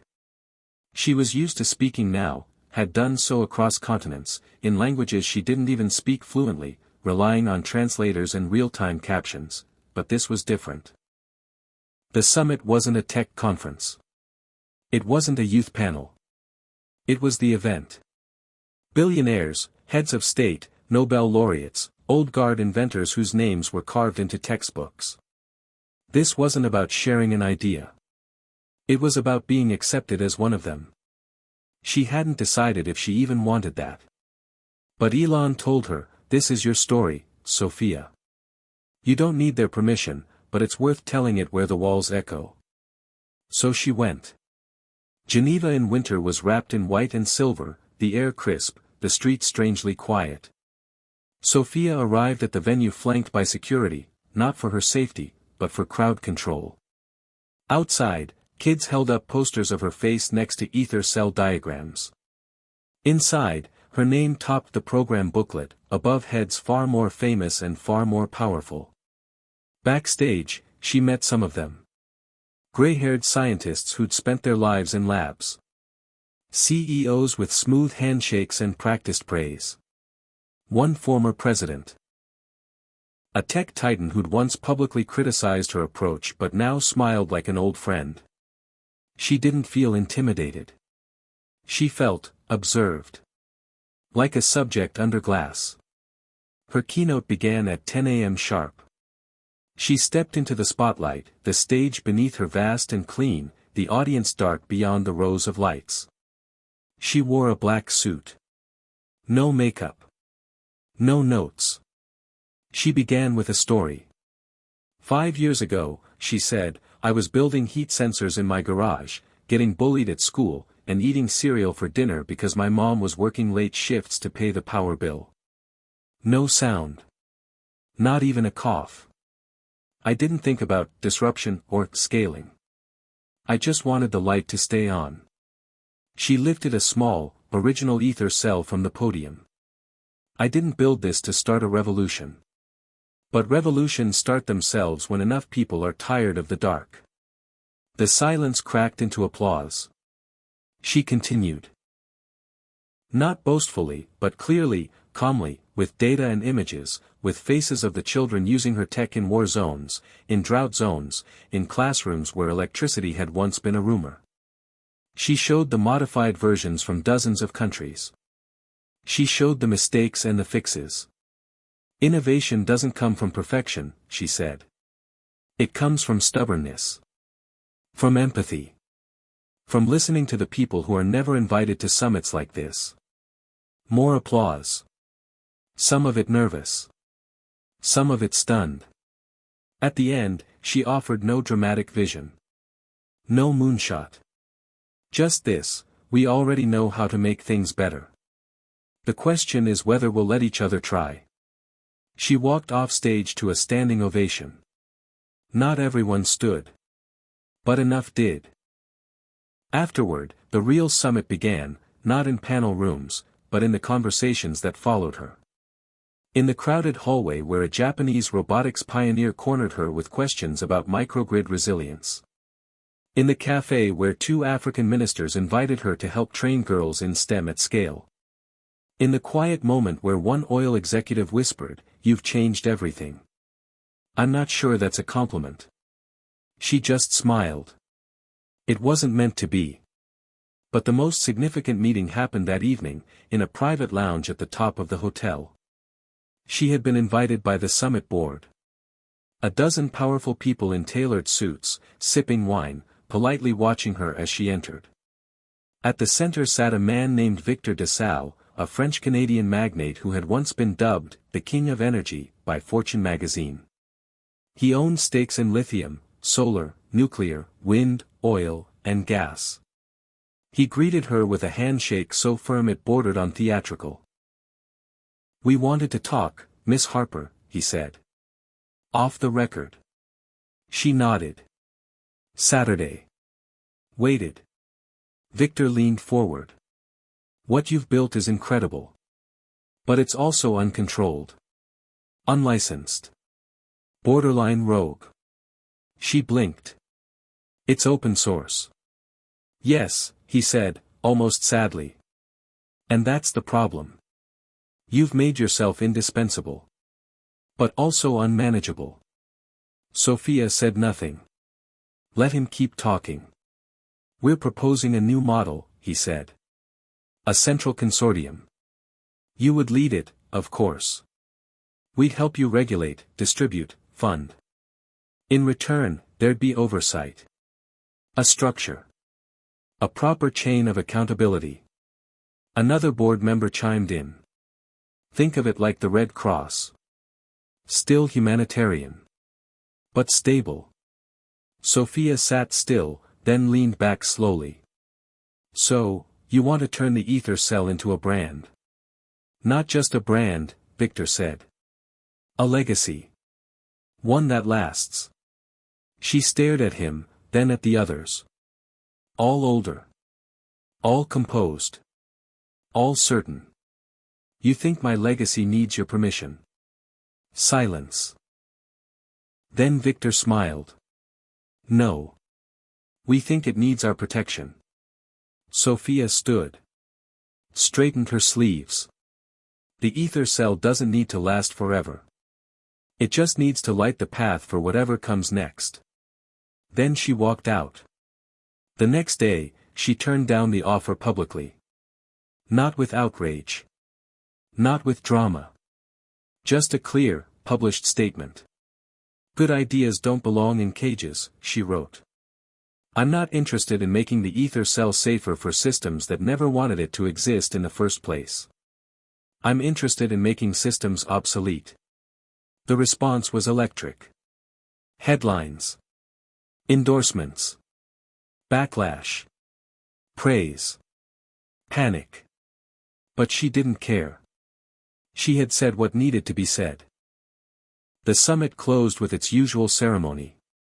Awards, fireworks, photos. Sophia skipped the gala.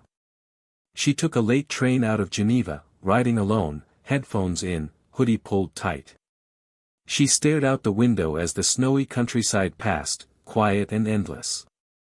She thought about the other innovators who had come before her, those who built and broke and bent the world a little bit. She thought about what it meant to be one of them. To stand in a room full of people with power and say, no.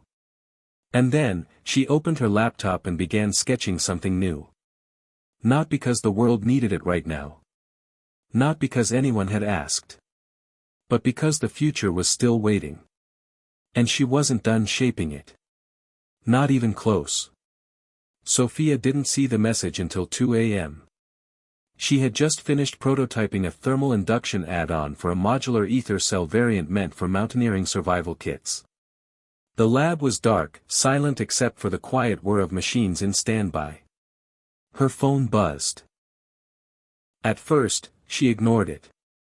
Then she saw the name. Jacob Harper. Her father. A name she hadn't seen in 6 years. The message was short. I saw you on the summit live stream. We should talk. She stared at the screen for a long time. Her heart beat faster, not with fear, but with something harder to name. Confusion. Anger. Curiosity. That name was a ghost. A scar she didn't like tracing. Her mother had always answered questions carefully, never bitter, but always brief. He wasn't ready, she'd said. Not for this life. Not for us. Sophia had told herself she didn't care. Had built walls over that hole in her story. But now here he was, reappearing like a pop-up ad for a history she didn't want to revisit. She didn't reply. Not then. Not the next day either. But the message sat like an itch beneath her skin. She searched his name. Found nothing recent. Then finally, after a week of silence, she replied. If you have something to say it here. He responded 2 minutes later. I want to meet in person. Please. No pressure. Just a conversation. Against her better judgment, she agreed. They met at a diner in Albuquerque, neutral ground, away from reporters, noise, expectations. She wore a hoodie and sunglasses. He wore an expression that didn't quite match the photo in her mind. Older. Grayer. But the same eyes. The same cautious smile. Hi, Sophia, he said. Saturday, you disappeared. I know. He sighed. There's nothing I can say that makes that okay. Silence stretched between them. Then he added, I didn't know how to be a father. I was 22. Scared. Immature. I thought leaving would hurt less than failing. She didn't blink. You were wrong. He nodded. Yeah. I figured that out too late. She watched him closely. Why now? He swallowed. Because I saw what you've done. What you're doing.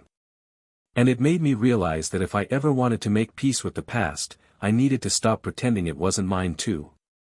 She sat back. You think you have a right to this now? No, he said quietly. I'm not here to take credit. Or space. I just wanted to say I'm proud of you. That's all. For a long time, neither of them spoke. Then, unexpectedly, she asked, Are you an engineer? He blinked. I was. Before I quit school. Before I ran. What field? She asked. Thermodynamics, he said. Mostly theoretical. You know, heat. She laughed once, dry, involuntary. Figures. He smiled sadly. Yeah. They sat together for an hour. No big conclusions. No dramatic apology. Just pieces of a broken story, laid out in cautious honesty. As she left, he said, You don't owe me anything. But I'm glad I got to see what you've become. She nodded once. So am I. She didn't forgive him. Not completely. But she didn't hate him either. Not anymore. When she got back to the lab, she found Elon waiting. You look like someone who met a ghost, he said. Close enough. She told him everything. No spin. No denial. And when she finished, Elon said, Sometimes the best thing a parent can do is teach you exactly what not to become. She looked at him. Did you have that kind of parent? He nodded. Only on certain days. They both smiled, heavy and knowing. Later that week, Sophia was scheduled to visit a prison in Texas. It was part of a rehabilitation initiative she had quietly supported for months, bringing STEM education to incarcerated youth. No cameras. No press. Just time and conversation. Inside, she met with a small group of teen inmates who had been studying ether cell schematics as part of their coursework. One of them, a tall girl named Shay with sharp eyes and tattooed arms, asked, "Why do you even care what happens to us?" Sophia looked her straight on. "Because potential doesn't care where you were born. Or what mistake you made. It just wants a chance to grow." Shay leaned forward. "Did someone give you that chance?" Sophia hesitated. Then said, "No. I built it. Because no one else would." After the visit, as she rode back in silence, Sophia thought about her father again. About what he could have built. About what he didn't. And about the strange comfort of realizing that she hadn't needed him to become whole. She had become who she was in spite of him. The next morning, she wrote him one more message. "Thank you for reaching out. I don't know what comes next. But I hope you keep building too." She never heard back. But that was okay. Some things didn't need an ending. Just acknowledgement. Just release. In the lab, her team was buzzing over a breakthrough, an ultra-lightweight variant of the cell that could be embedded into clothing, ideal for cold climates and refugee camps.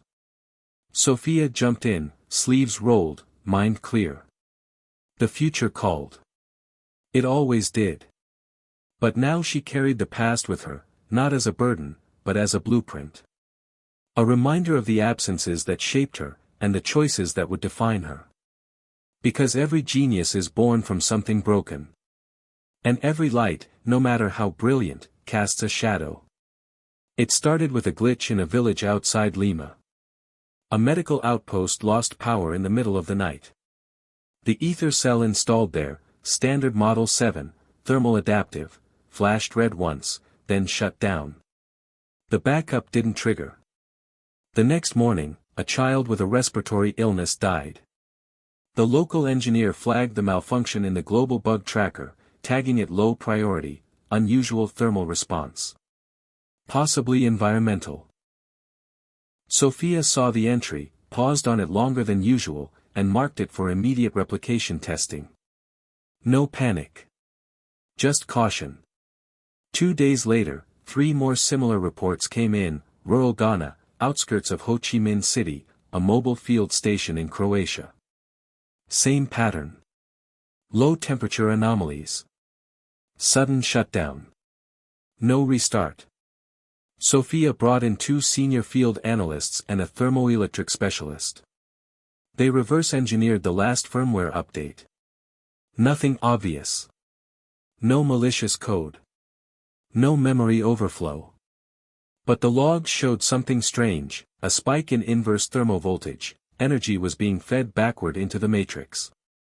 That shouldn't have been possible. The ether cell's diode loop was built to prevent exactly that. Then a 5th report came in. And a 6th. Sophia shut everything down. Froze distribution. Paused the open source GitHub. Issued an emergency advisory. Temporarily suspend all non-critical ether cell usage until we complete root cause analysis. The world didn't freak out. Not yet. But murmurs started. And then, like a wave breaching a seawall, it hit.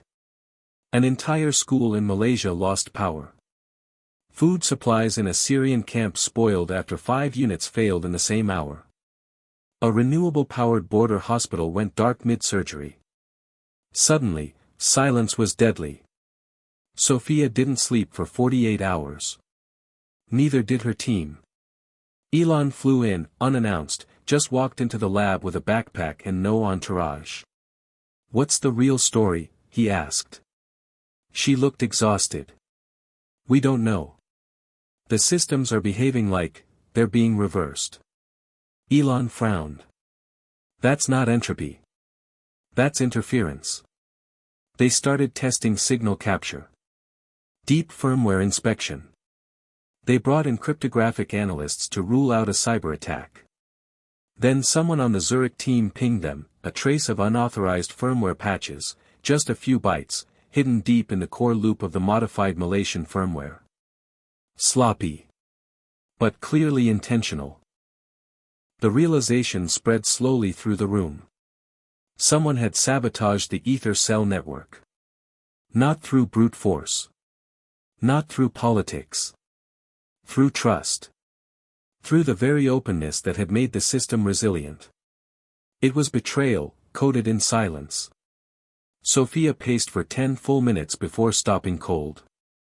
The Munich fork, she whispered. They introduced telemetry. I shut them down 6 months ago. Elon's eyes narrowed. You think they came back? Maybe not them, she said. But someone who learned from what they left behind. She called an emergency digital summit with the regional labs. No translation lag, no camera filters. Just urgency. Her voice cut through the connection like a wire. This is not a test. We've been compromised.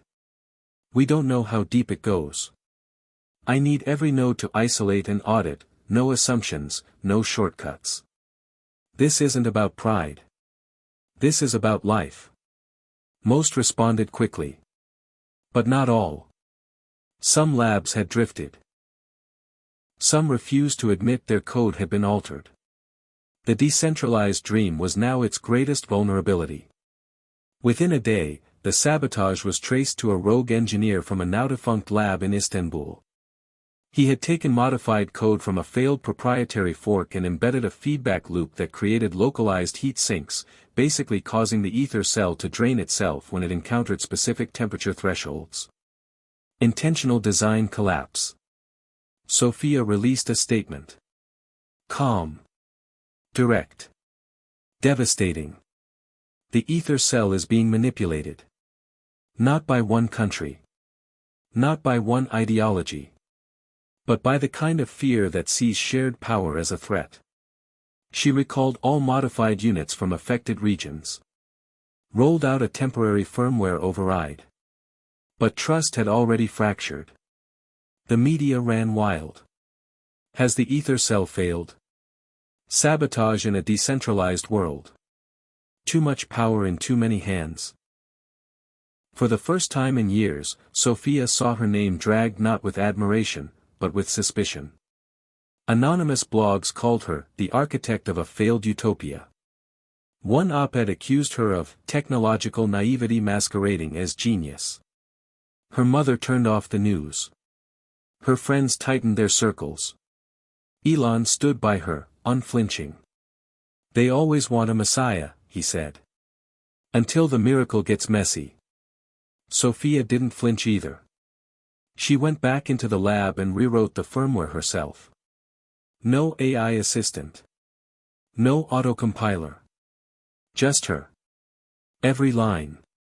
Every test. She slept on the floor. Ate protein bars and drank canned coffee. When the override passed validation, she uploaded it globally. Then she posted the entire process online, open for audit, with a note: trust isn't built by being perfect. It's built by being honest when we're not. The next day, something remarkable happened. A team in Nairobi patched their own cell units and sent her a message: verified. We stand with you. Then Mexico City. Then Bangladesh. Then Ukraine. One by one, the labs rallied. The openness that had made them vulnerable was now making them stronger. Because no single entity could carry the failure alone. No single solution could solve it. But together, they could. A week later, with systems stabilizing and reports confirming recovery, Sophia stood before her team and said something she'd never said before. We're not just building technology anymore. We're building culture. One that can break and still heal. Elon clapped once, slow and deliberate. That's the first time you've sounded like a founder. She smirked. Don't ruin the moment. But it was a moment worth remembering. Because from the ruins of sabotage came something deeper: resilience, earned not through control, but through connection. The ether cell lived. Not because it was flawless, but because the people behind it refused to be. And in that broken silence, the future took its next breath. Sophia's phone buzzed with a cryptic message: "Meet me at the old Tesla factory. Midnight. Alone." No signature. No explanation. Her first instinct was to ignore it. But curiosity gnawed. The address was unmistakable, once a bustling hub for electric vehicle innovation, now a shadowy relic in Silicon Valley's outskirts. She debated the risks. Finally, she texted back, "Why?" The reply was immediate: "Because you need to know who really pulled the strings."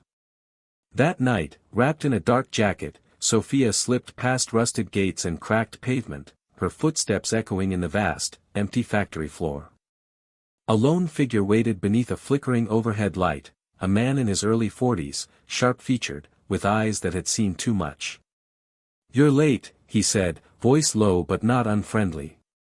Sophia recognized him instantly. Marcus Kane. The former CTO of a rival energy startup that had collapsed amid scandal and legal battles 2 years earlier. "I don't have time for games," Sophia said, keeping her tone even. Marcus held up a hand. "Not here. Not now." He produced a data chip. "Everything you need to know about the sabotage. And who funded it." She hesitated, then pocketed the chip. "Why come to me now?" Marcus's jaw tightened. "Because I want out. They're using my old contacts. People I trusted. This has gone beyond business. It's war." Sophia frowned. "Who's they?" Marcus glanced around, then leaned in. "A coalition of fossil fuel interests, private defense firms, and political operatives. They saw your open-source model as a threat to their control. They hired mercenaries, hackers, even insiders to disrupt the network." Sophia's mind raced. This was bigger than she imagined. "Why trust you?" "You don't," he said simply. "But you need the truth."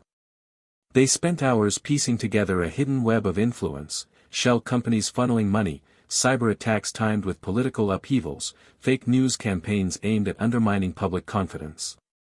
Marcus's evidence was damning. Yet in the harsh light of the factory, something else emerged: a grudging respect between two rivals, both burned by ambition and betrayal. Sophia realized this was no longer a game of innovation. It was a chessboard with lives at stake. "If we do this," she said, "we do it my way. Transparency. Openness. No secrets." Marcus nodded. "Agreed." Over the next weeks, the unlikely alliance took shape. Marcus's insider knowledge complemented Sophia's technical brilliance. Together, they crafted a counteroffensive, an open-source intelligence platform that could track sabotage attempts in real time and expose backers in the shadows. They called it Sentinel. Launching Sentinel was a calculated risk. It meant drawing enemies into the light. It meant breaking every rule about secrecy and control. But it also meant hope that the truth could dismantle the lies. The rollout was tense. Hackers tried to breach their systems within hours. Media outlets tried to spin the story into conspiracy theories. Yet Sentinel's data was irrefutable. Anonymous sources confirmed links to lobbying groups and dark money donors.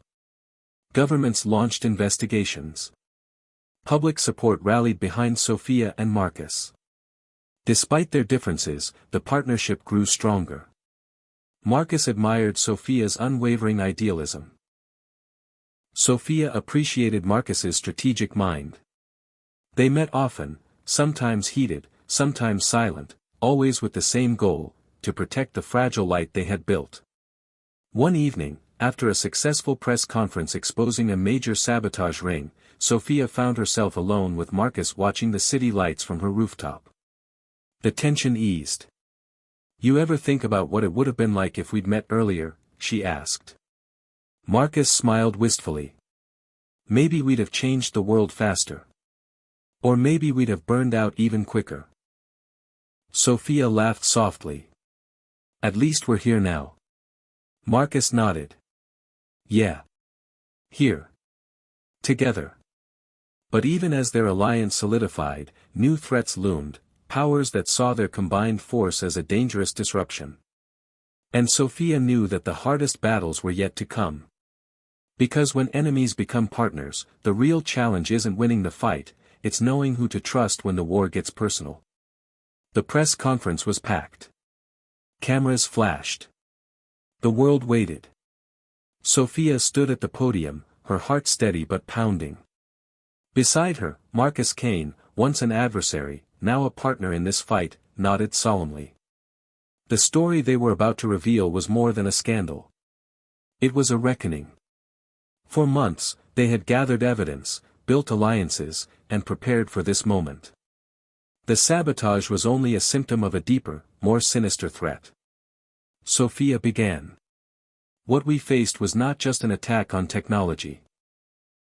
It was an attack on the very idea that power can be shared, that innovation can be open, and that the future can belong to everyone.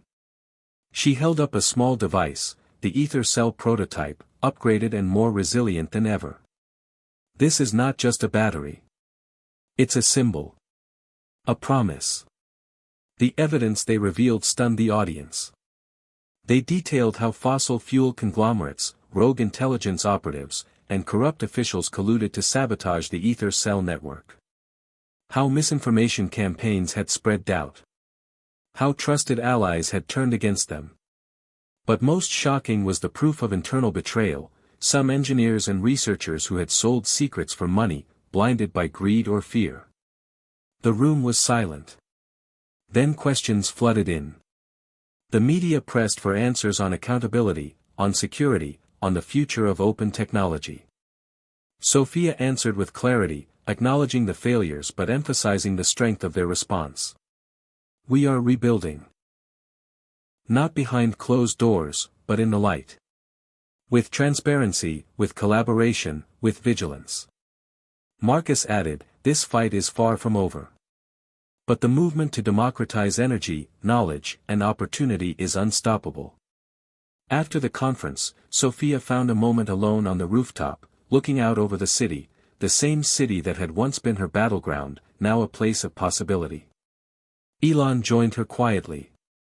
You did it, he said. You turned chaos into hope. She smiled faintly. We did it. Everyone who refused to give up. Her phone buzzed again. Another message. From her father. Proud of you. Always. This time, she smiled with no pain. Some wounds healed slowly, but they healed. Months later, the upgraded ether cell launched worldwide. It powered homes in remote villages, supplied emergency responders in disasters, and brought light where there was darkness. Sophia traveled to communities that had once been forgotten, watching as children studied under new lights, as hospitals buzzed with life. She thought of Shay, the girl from the prison program, now enrolled in a university engineering course. She thought of Marcus, a reminder that even fractured alliances could become foundations for change. And she thought of herself, a child genius who had confronted the titan of industry, faced sabotage, and survived the storm. The story ended not with a dramatic victory, but with a quiet truth, that progress is messy, painful, and never final. That the greatest genius is the courage to keep going when the future feels uncertain. Sophia's journey had shocked everyone, not because she defeated her enemies in a single moment, but because she chose to build a new path from the broken pieces. A path where innovation met integrity. Where trust could be rebuilt. Where light wasn't just a commodity, but a right. And in that choice lay the legacy that would inspire generations to come. After the dust had settled on the sabotage scandal and the triumphant relaunch of the ether cell, Sophia found herself standing at a crossroads she never expected. The world now looked at her not just as a visionary engineer, but as a symbol of resilience and hope. But with that spotlight came new pressures, questions about what came next, and how to ensure the fragile trust they rebuilt would endure. Sophia understood that the battle for open technology was ongoing, but now the fight was evolving into something greater. Building a future that truly included everyone. The first step was community. Sophia believed technology couldn't just be dropped into places like a miracle cure. It had to grow, breathe, and adapt alongside the people it served. She launched the Open Grid Initiative, a decentralized network of local energy hubs powered by ether cells, managed and maintained by the very communities who relied on them. Instead of top-down control, the grid was built on principles of cooperation and transparency. Communities could share surplus energy, vote on resource allocation, and innovate on the system itself. Sophia traveled extensively to launch pilot programs. In rural Texas, she met farmers who used the grid to power irrigation pumps during droughts. In Detroit, urban communities revitalized abandoned buildings with clean energy. In Puerto Rico, post-hurricane recovery efforts were accelerated by rapid deployment of mobile ether units. Everywhere she went, the same pattern emerged: when people had control over their energy, they felt empowered, economically, socially, and culturally. But challenges persisted. Not everyone was ready to embrace this new paradigm. Incumbent utilities pushed back, lobbying governments and spreading doubt. Cybersecurity threats evolved, with hackers probing for weaknesses. Sophia's team had to stay vigilant, continuously updating protocols and educating users on digital safety. The fight to protect openness was never-ending. Sophia also faced personal struggles. The weight of responsibility sometimes felt crushing. She often found herself isolated despite the crowds around her. The media still dissected her every move, some praising, some criticizing. She missed the simplicity of just being a curious child, tinkering with machines without the world watching. But she drew strength from unexpected places. Letters from students inspired by her story, conversations with grassroots leaders who shared her vision, quiet moments with Marcus and Elon, who reminded her to take care of herself too. One evening, after a long day of meetings in San Francisco, Sophia sat quietly on her apartment balcony. The city lights twinkled below, a web of possibility stretching out before her. She thought back to the moment she first confronted Elon Musk, the challenge, the tension, the spark that ignited everything. She realized that was only the beginning of a much larger journey, one not about a single genius or titan, but about a collective striving for a better world. In the months that followed, Sophia spearheaded partnerships with universities, NGOs, and tech innovators worldwide. She championed educational programs to teach young people how to build, maintain, and improve renewable tech. She pushed for policy reforms that recognized energy as a human right, not just a commodity. Slowly but surely, the open grid began to ripple outward, connecting disparate efforts into a global movement. At a major global summit, Sophia took the stage once more, not as a lone inventor, but as the face of a thriving ecosystem. She spoke passionately about the lessons learned, that progress demanded humility, that trust was fragile but worth fighting for, and that technology's greatest power was to bring people together rather than divide them. Her words resonated, sparking new collaborations and commitments. Yet, despite the growing momentum, Sophia remained grounded. She knew the future was still uncertain. New crises, climate, political, social, loomed on the horizon. But now, she believed humanity was better prepared. Because the story of the ether cell wasn't just about batteries or code, it was about people reclaiming agency in a world too often shaped by forces beyond their control. One afternoon, Sophia received a surprise visitor, Shay, the young prodigy from the prison program. Now a confident engineering student, Shay brought with her new ideas for enhancing the ether cell's efficiency using AI-driven adaptive algorithms. Their reunion was a full-circle moment, a testament to second chances and the power of mentorship. Together, they began working on the next generation of technology, blending human creativity with machine intelligence. As the sun set on another chapter of Sophia's life, she felt a quiet hope. The road ahead was long and winding, but she was no longer walking it alone. Around the world, countless others were joining the journey, fueled by the same determination and courage that had brought her this far. And in that shared purpose, Sophia found the true meaning of legacy, not in the machines she built, but in the lives she touched and the futures she helped create. Sophia stood before the gathered crowd at the Global Innovation Forum, the weight of years of struggle and triumph resting on her shoulders.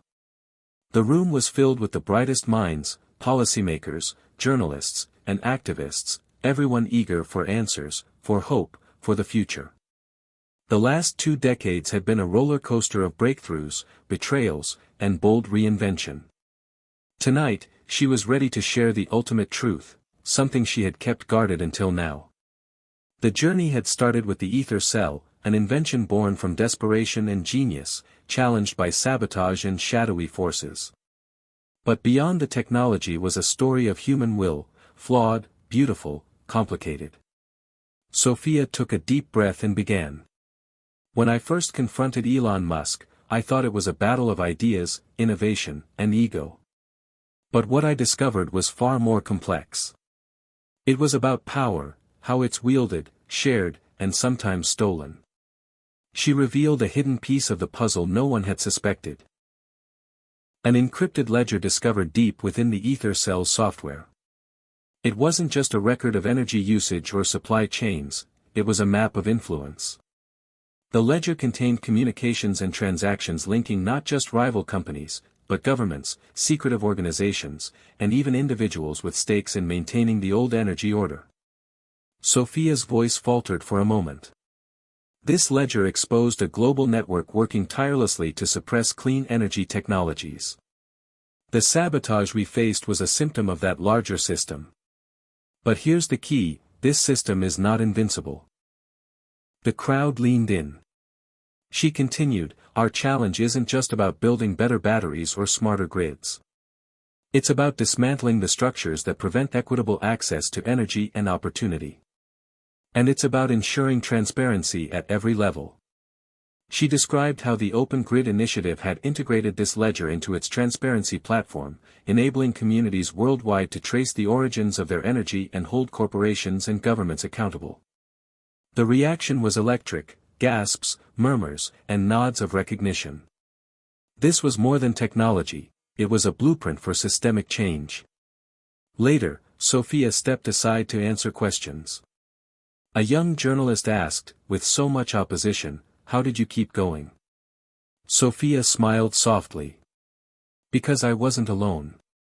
Because every time the system tried to break us, new allies appeared, some unexpected. Because the vision of a just future kept me moving forward.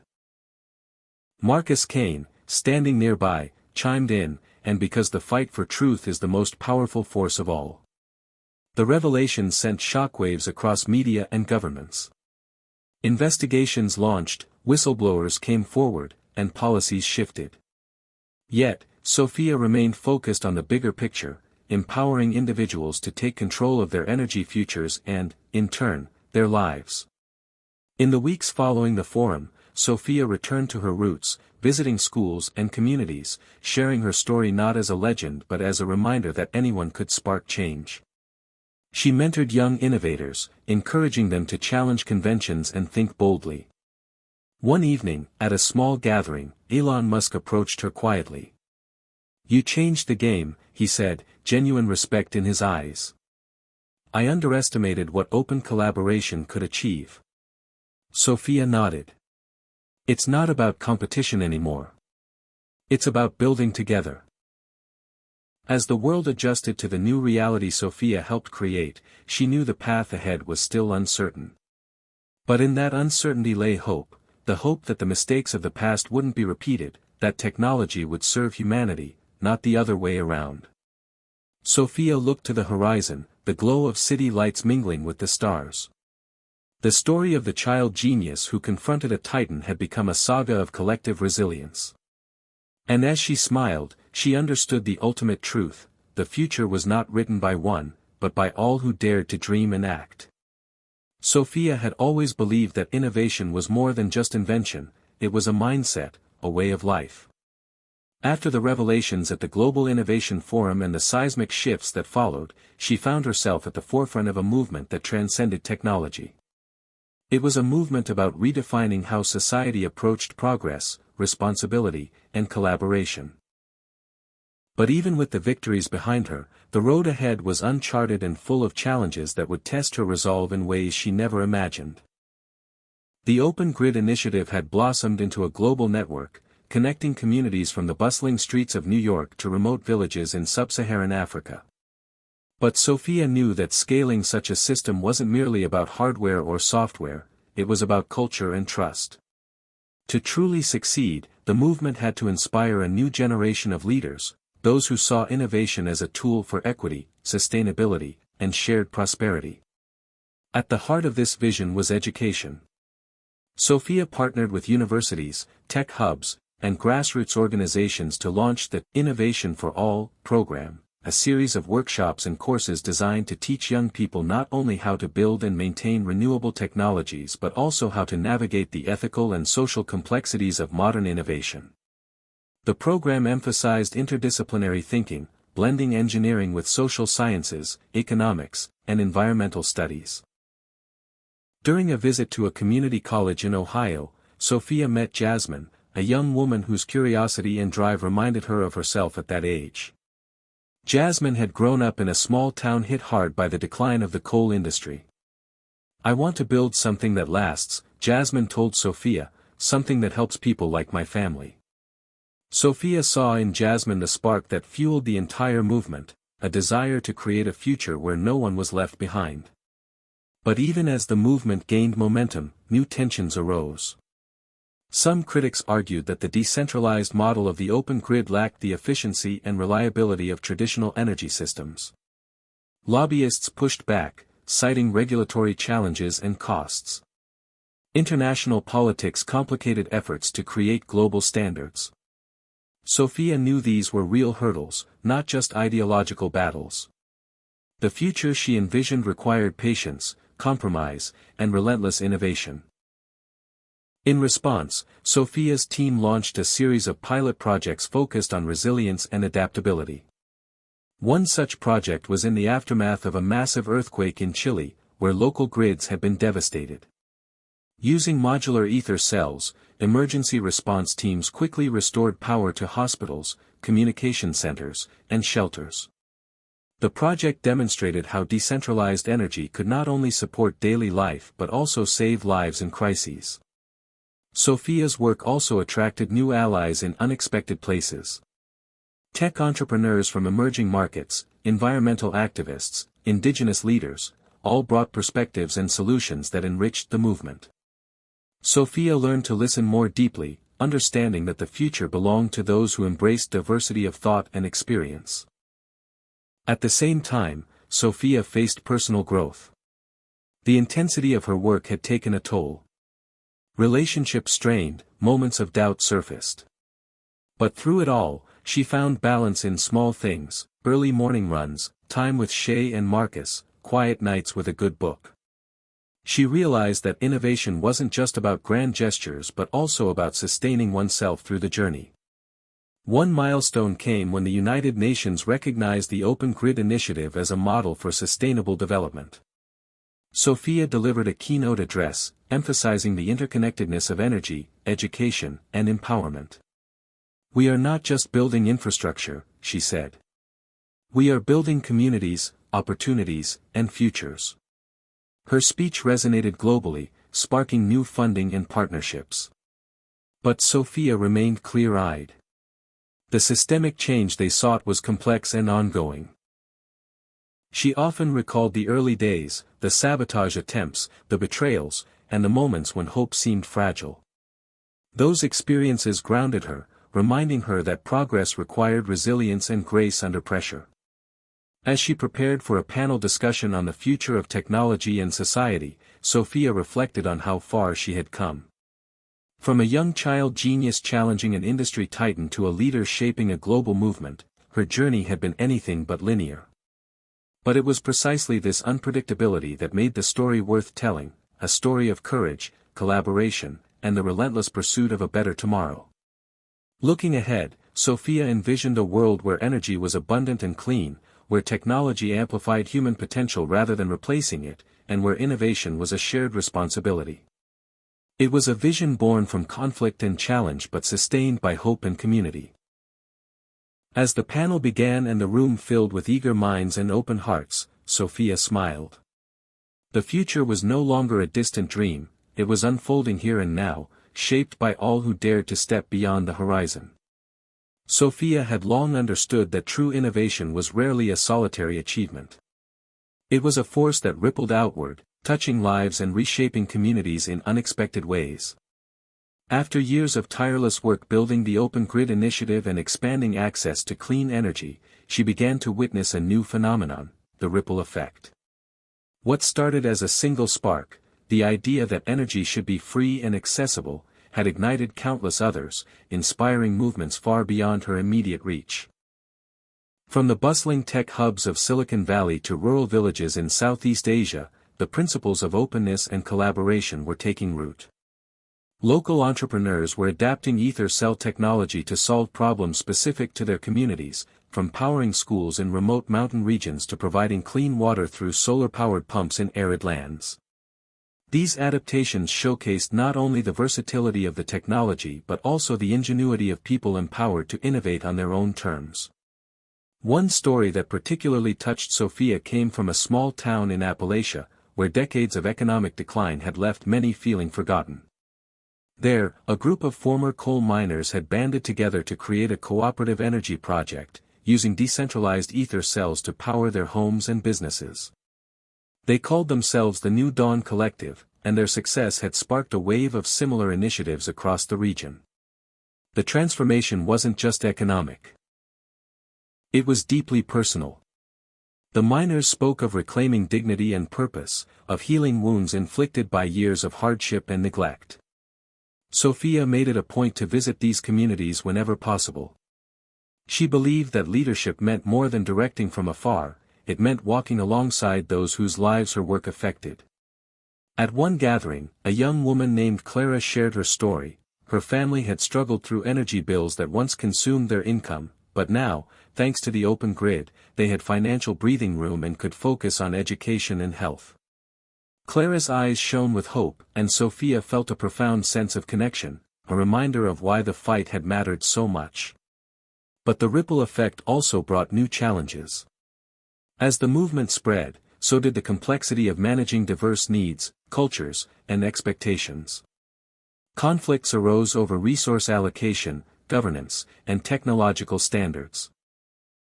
Sophia's team worked to mediate and facilitate dialogue, emphasizing the core values of transparency and mutual respect. They developed platforms for communities to share best practices and resolve disputes democratically, fostering a sense of ownership and solidarity. Meanwhile, technological advancements continued at a rapid pace. Inspired by ideas from around the world, Sophia's research team integrated AI-driven predictive analytics to optimize energy distribution, reducing waste and improving efficiency. They experimented with bio-inspired materials for battery components, making them more sustainable and easier to recycle. The ether cell was evolving, becoming not just a power source but a symbol of human creativity and adaptability. Sophia also recognized the importance of storytelling in sustaining the movement. She encouraged communities to document their journeys, sharing successes and setbacks alike. These stories served as a wellspring of inspiration and learning, creating a global tapestry woven from diverse experiences yet united by a common vision. Amid these developments, Sophia faced a personal milestone, the anniversary of her initial confrontation with Elon Musk, the event that had catapulted her into the public eye. Reflecting on that moment, she realized how much had changed, not just in technology, but in herself. The fearless child genius had grown into a leader who understood the power of collaboration, empathy, and patience. She knew the journey was far from over, but she also knew that every spark, no matter how small, had the power to light the way forward. As Sophia prepared to address a gathering of global innovators, she crafted a message that resonated deeply with her experiences, that change wasn't a moment but a movement, fueled by the courage to dream and the will to act. Her words echoed through the hall, inspiring new generations to join the cause. The ripple effect was no longer a metaphor, it was a reality, transforming lives and landscapes across continents. And as Sophia looked out at the faces before her, she felt a profound gratitude. The world was shifting, one spark at a time, and she was honored to be part of that extraordinary story. Sophia knew that true legacy wasn't about monuments or accolades, it was about what lived on after she was gone, in the ideas, values, and communities she helped nurture. As the Open Grid initiative matured into a global force for change, she reflected on the many threads woven together to create this extraordinary tapestry. It was a story of struggle and hope, of innovation and resilience, but most of all, it was a story about people, ordinary individuals stepping up to shape their own destinies. At the heart of Sophia's vision was the belief that technology must serve humanity, not the other way around. She often thought back to her early days, when the world's energy systems were controlled by a handful of powerful players, and openness was met with suspicion or hostility. Overcoming that entrenched system required not just breakthroughs in engineering but also breakthroughs in trust and cooperation. Sophia had witnessed firsthand how transparent governance, community engagement, and shared ownership could turn skeptics into advocates. Her commitment to inclusivity drove many of the initiative's projects. In South America, she partnered with indigenous communities to co-design energy solutions that respected cultural traditions and protected sacred lands. In urban centers, she worked with social activists to ensure affordable access to clean energy for low-income neighborhoods. These efforts underscored the principle that innovation should never come at the cost of justice or equity. Sophia's leadership style evolved alongside the movement. She embraced humility and listening as essential qualities, fostering a culture where diverse voices could be heard and valued. She mentored a new generation of leaders, like Jasmine and Shay, who brought fresh perspectives and passion to the cause. Together, they formed a network of changemakers spanning continents, united by shared purpose and mutual respect. Despite the many successes, Sophia knew that challenges remained. Climate change continued to intensify, political instability threatened progress in some regions, and technological disparities persisted. But she viewed these obstacles not as deterrents but as calls to action. The journey was ongoing, and every step forward built on the lessons of the past. A defining moment came when Sophia was invited to advise a coalition of governments on creating a global framework for sustainable energy. The negotiations were complex and often contentious, but Sophia's experience in balancing competing interests proved invaluable. She advocated for policies that prioritized community empowerment, environmental stewardship, and technological innovation. After months of dialogue, the coalition adopted a landmark agreement, one that recognized energy as a fundamental human right and committed to supporting decentralized, open-source solutions worldwide. This achievement was celebrated as a milestone, but Sophia knew the real work lay ahead, implementing the vision on the ground. She returned to her work with renewed determination, supporting local initiatives and fostering international collaboration. The legacy she sought was not in distant treaties but in tangible impact, children going to school with light to study by, families powering homes without fear of exorbitant bills, communities rebuilding with dignity and hope. Sophia also embraced the personal side of legacy. She deepened her relationships with Marcus, Shay, and her broader circle of friends and allies. They shared moments of joy and reflection, reminding her that life's richness came from connection as much as accomplishment. She learned to celebrate small victories and find peace in imperfection, understanding that legacy was a living, breathing thing shaped by both triumphs and trials. Looking back on her journey, Sophia marveled at the extraordinary path from a curious child tinkering with circuits to a global leader influencing the course of history.